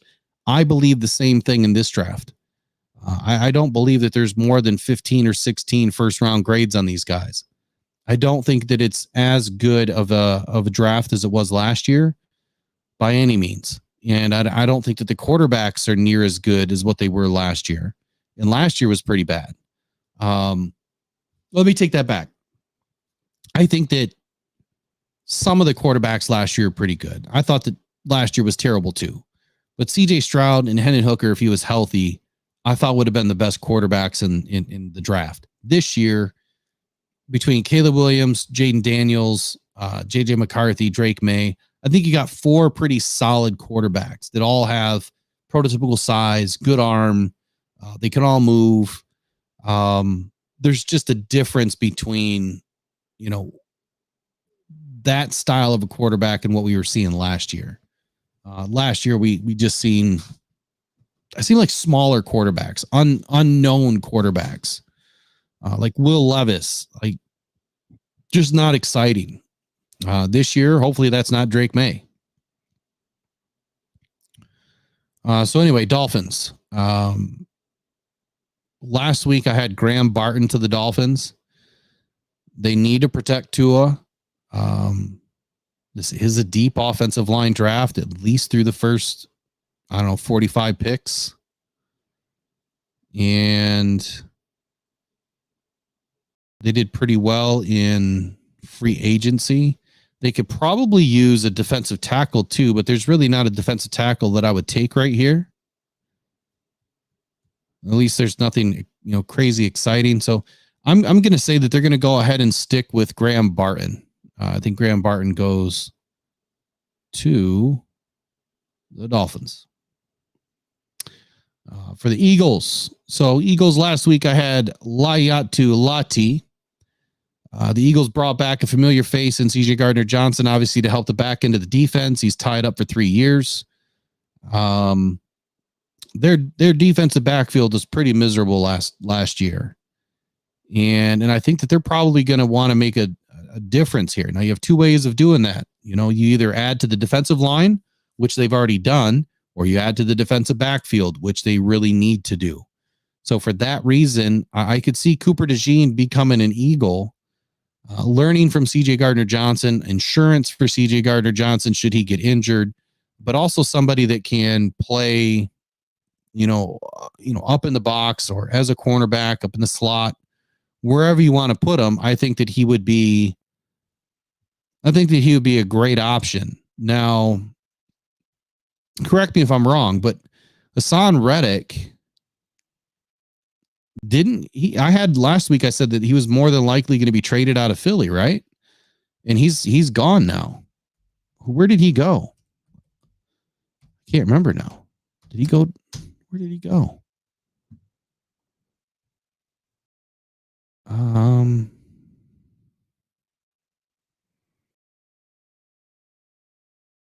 Where did he go? To the Jets. That's right. He went to the Jets. So they do need an edge rusher. Man, this is a tough call. So they could add Layatu Latu, or they could go with Kool-Aid McKinstry or Cooper DeJean. I think would all be very good options. Last week I had Lati. I think this week I've got to stick with Lati because last week, here's my exact words. I said, with Hassan Reddick still seeking a potential trade out of Philly, the Eagles would be wise to shore up the position for the future. Well, it happened. So we're going to stick to our guns here, and we're going to take Lati or Latu. Sorry. Next up, the Vikings are back up. They were able to hold that pick 23. I'm surprised. Very surprised. If that does happen.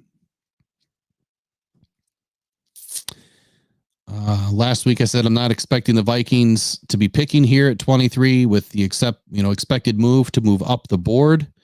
But I did a little bit something different with their picks, and they maintained 23. And last week I had Chris Braswell going to the Vikings. The option would have been Latham or Amarius Mims. Now the Vikings moved up in my draft board to select Jaden Daniels at number 4. And with offensive line probably being, give him a punter, with the offensive line probably being a critical component to rebuilding their team. And they've already grabbed the quarterback of the future, and you're going to want to protect him. It's the same thing that I just said about everybody else. You'd be smart to want to protect your new quarterback or give him a weapon to throw to.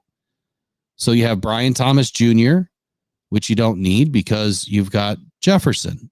But if they can't work out another deal with Jefferson, you're going to need somebody like a Brian Thomas Jr. If you bring Brian Thomas Jr. in, he would have the benefit of playing with Jefferson this year and learning a few things, but also putting the screws to Jefferson and saying, look, we've got your replacement. We can wheel and deal, or we can just deal.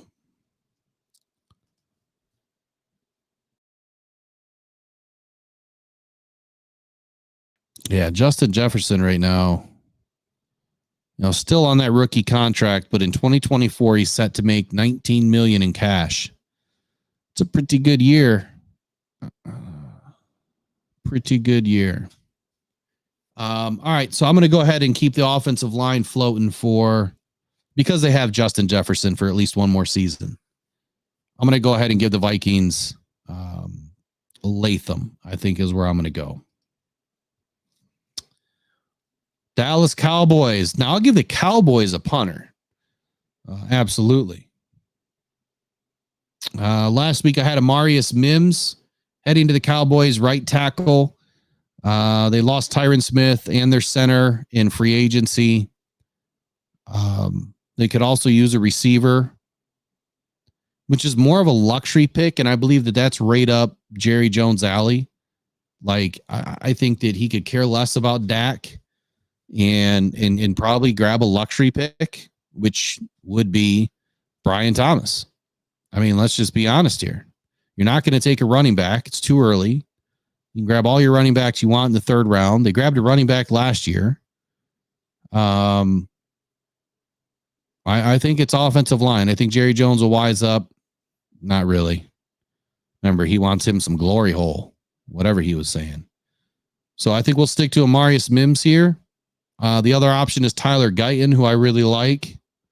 So just for the sake of being different, let's go Tyler Guyton.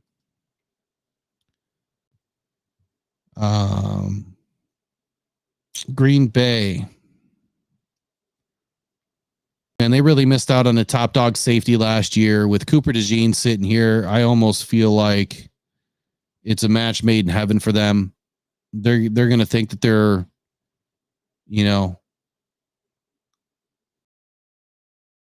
getting back what they lost last year.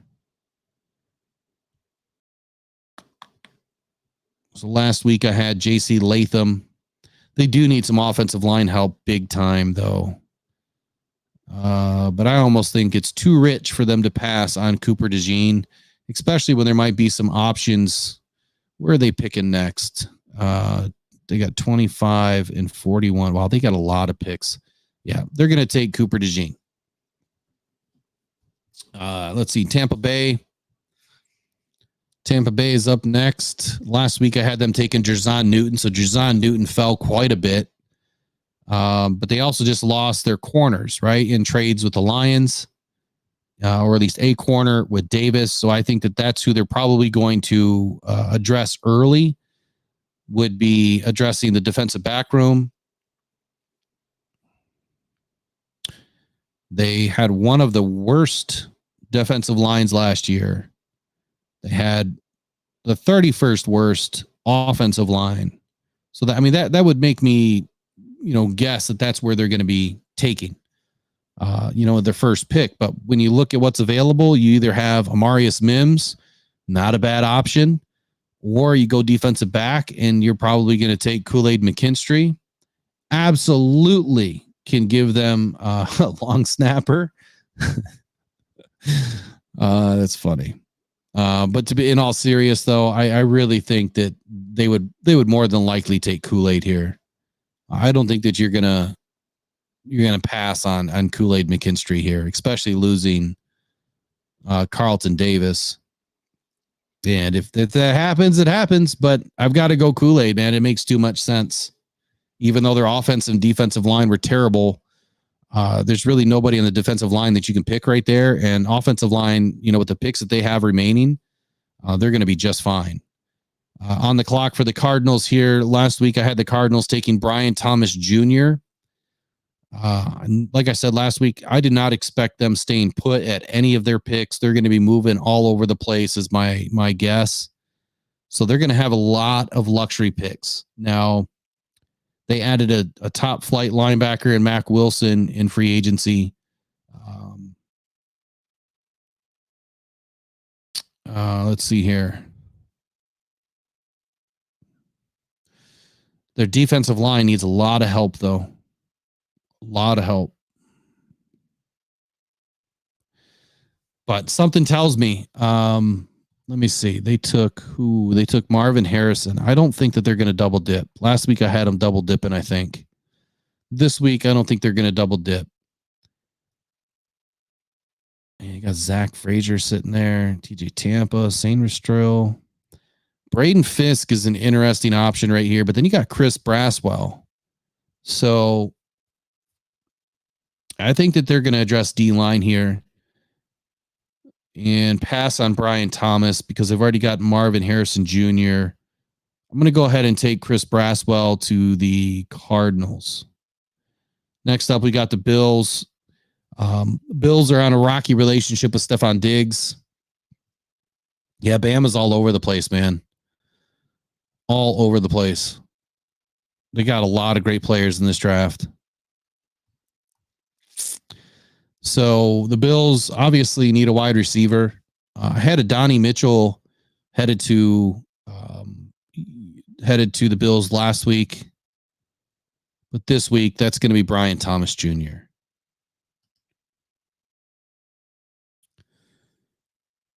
All right, so we know the Lions moved out of their pick with the Broncos. And let me go back to my notes on the Broncos.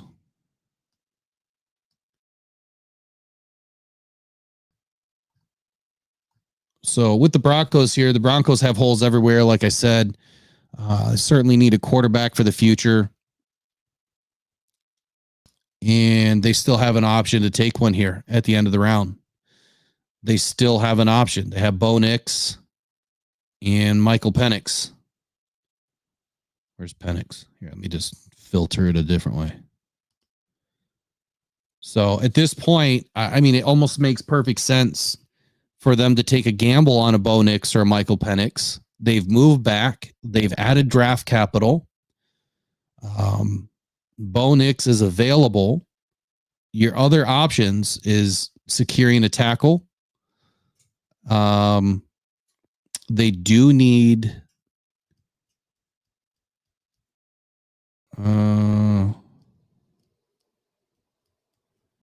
man. I think it's quarterback all day. I think it's quarterback all day right here.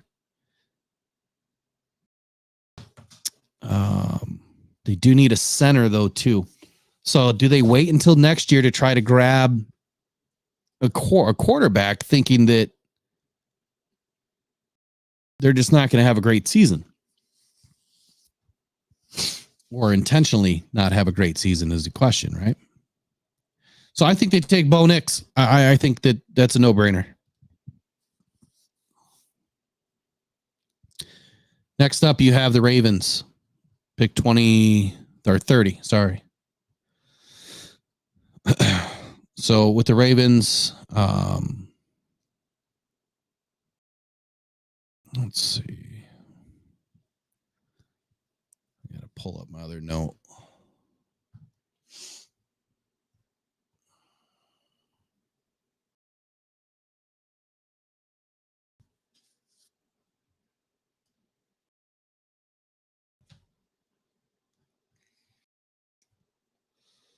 The one thing that I'm not taking into consideration here is the kickoff rule, where a lot of these guys are going to want to be adding some speedy wide receivers. Rashad Bateman hasn't been able to stay healthy for the Ravens, and that's why I think that they're going to want to add another weapon for Lamar Jackson. Odell Beckham, obviously being a free agent, I can't remember if he's already landed somewhere or not. They definitely need a guard, a wide receiver, an edge, or a defensive tackle. There's really no defensive tackles right here. Edge player, I could see a Chop Robinson jumping up right now and sneaking into the first round. And without any real sexy wide receivers available, I mean, Adonai Mitchell, I think he's a little thin. He's quick, but he's a little thin. I think Chop Robinson is a very good option here. I think that Darius Robinson could end up becoming a Baltimore Raven. It's going to be, who they value the most here. Do they need do they really need another weapon? Is their defense going to be the same without, let's see, who did they lose?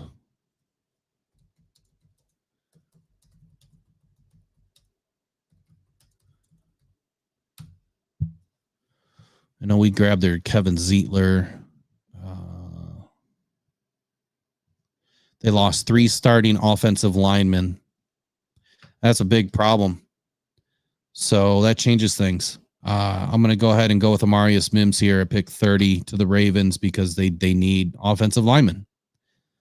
They would be wise.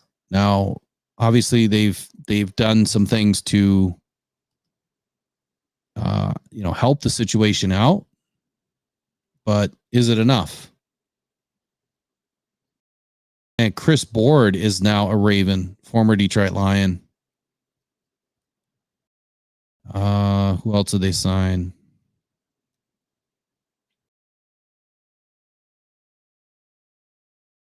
Odell Beckham is getting released post June 1.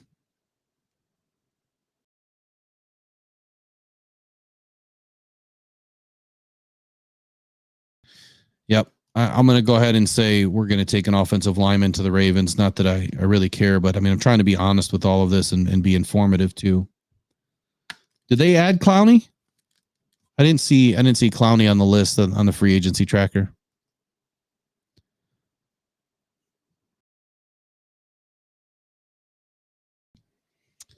Okay, who's up next here? We've got San Francisco Treat. God, I hate San Francisco. Well, we know that they probably don't need a tight end.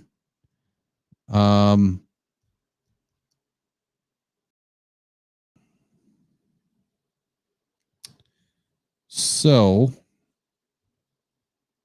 kind of all over the place for San Fran. Like, who do they really need?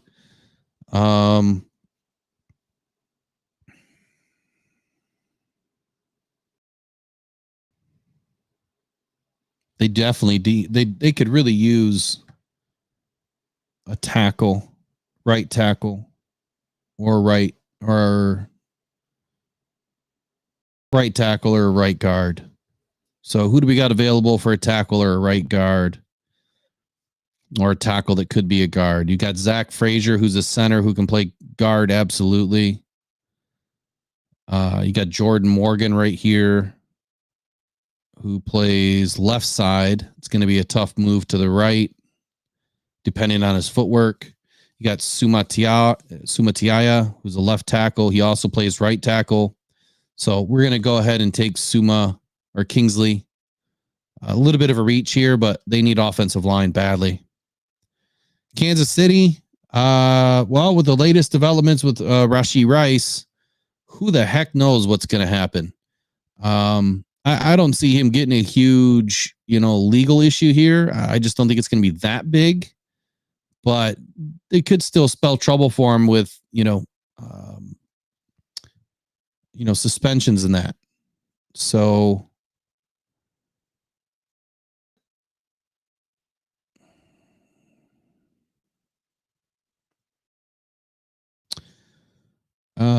I think that, they're going to still want to rebuild that wide receiver room. Absolutely.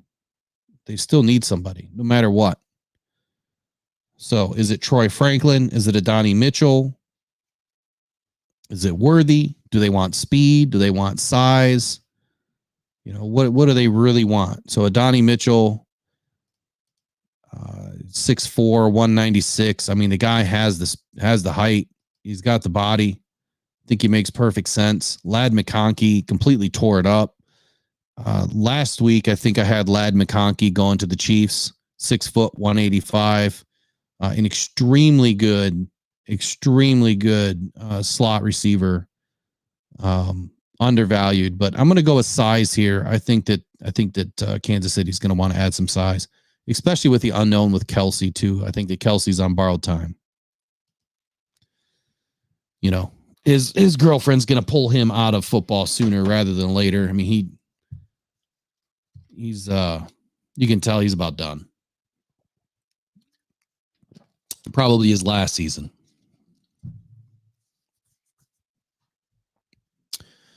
All right, so that's our first round. Because of time, because I couldn't get my sheet, that'll be it for tonight.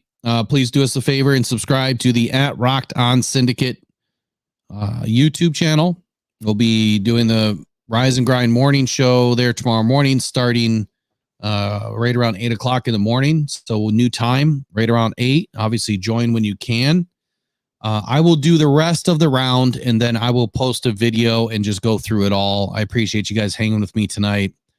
The goal is to be as extremely accurate as I can with some forethought here and trying to put together a good mock draft that makes sense. And I think a lot of these trades do make sense. I think when you look at, where some of these teams are and what they need, as where I thought that the Patriots would be smart to move back, and I still think that they are, I almost feel like they're just going to take a quarterback and be done. And I think the first team to really make a move after 3 quarterbacks come off the board, or even 2, is going to be the Vikings. They're in position right now to make a big move for a reason. The Cardinals, look, they got picks all over the place. And depending on where they value players, they're another team that is going to want to move all around. And the Broncos, like I said, they're a team that needs to rebuild.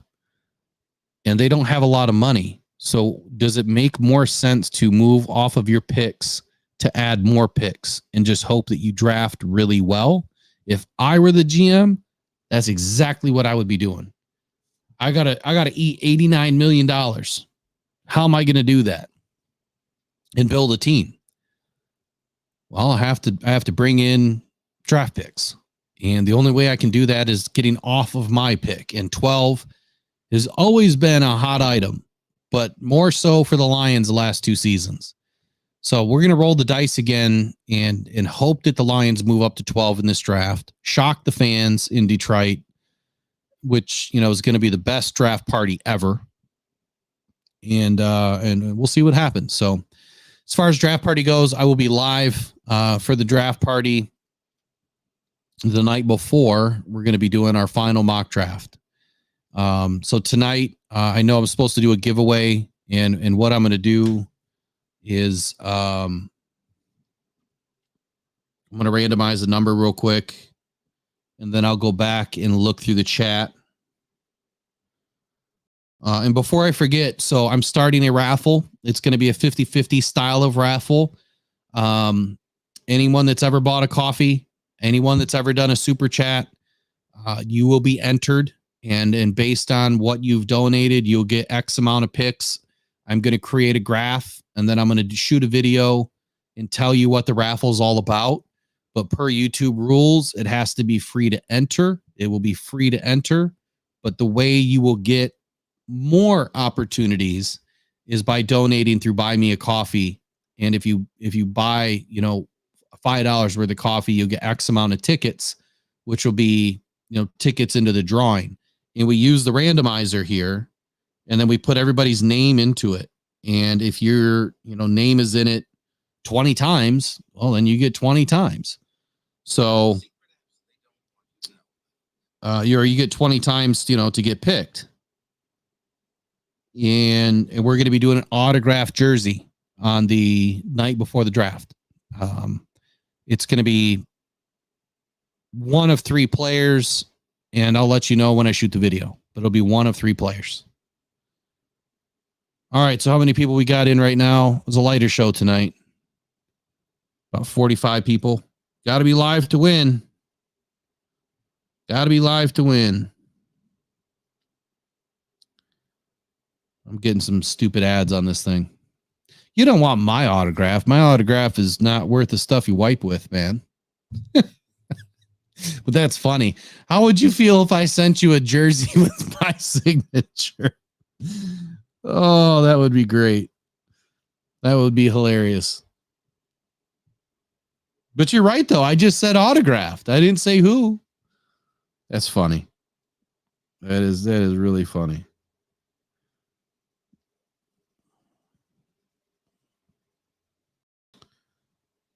All right, so 45. Wait, let me see how many chat messages we have. Then we got 47 viewers.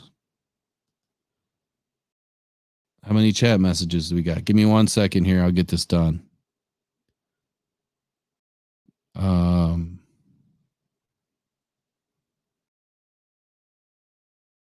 won't it tell me? Where's the number at? Viewer activity.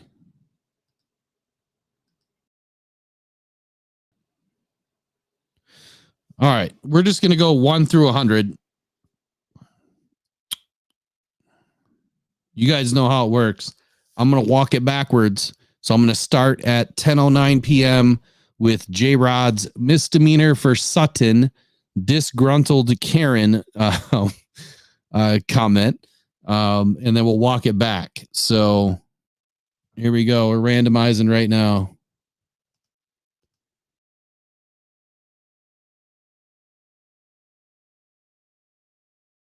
Looks like 87. 87. Great. Now I've got to count to 87. All right. Nobody send a message for a minute.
All right, so we got a winner. Is that still you?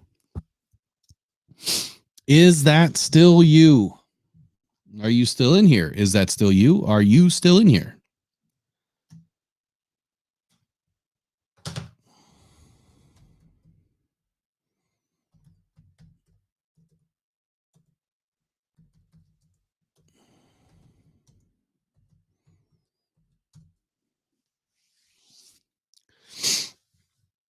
Is that still you? So you're the winner. You just got 24 hours, obviously, to contact us through the email info@rockdownpodcastnetwork.com.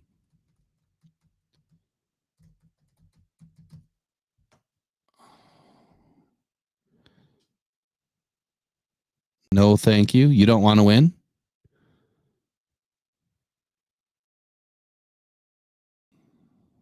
Pass it on. Pass it along. All right. We're going to have to redraw.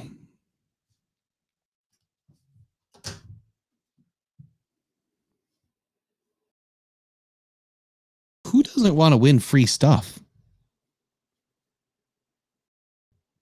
I swear it's been so hard to give stuff away. You're welcome, but thanks for being in here tonight.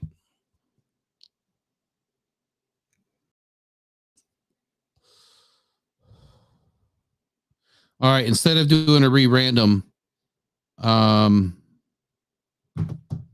just going to go one up and one down.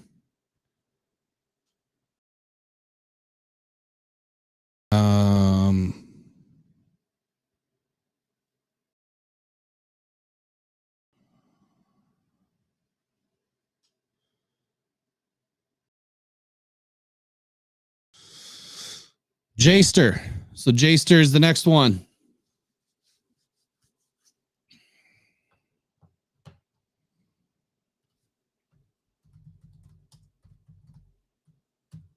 Jayster, do you want your prize? We got to figure out a better way to do this. I like the raffle idea better because that way I'll actually have names that I can put in the randomizer. It's going to take a long time to build it, and then it spits out a name, and I don't have to do any of this counting stuff. All right, Jayster. So you've got the email there. So email me, info@rockdownpodcastnetwork.com. We'll conversate off. You've also got the show phone, 313-312-0348. You can also send text messages to it, obviously. And we'll conversate, tomorrow or another day or whatever, or whenever you send me an email with your information, we'll get you your gift bag. So it's a blind gift bag on Monday night. You're just going to get something in the mail. I might need some information from you to be able to pull the right prize. But on draft night or the night before the draft, we're going to be doing a giveaway of a signed Detroit Lions jersey. And then every single night that week, we're doing giveaways. So tell your friends, tell your family the best way to win an autographed jersey. I mean, some of these things are valued over $500-$600. And that's why we're doing a raffle and doing it through Buy Me a Coffee so that we can help raise money, one, for the channel, or two, for some of the, things that we want to do and partner with foundations, and then also give back to Lions fans. As we get going through the rest of the season, we'll be doing tickets to games. We'll be doing all sorts of stuff. We'll have some events this summer. We'll do some barbecues with Lions fans and just do some, unique gatherings here in Michigan for whoever wants to make it or make the drive, for a fun-filled afternoon, barbecue and talking Lions. So, all right, you guys, that's it for tonight. We'll see you guys tomorrow morning, 8 a.m. Rise and Grind Morning Show. Take care.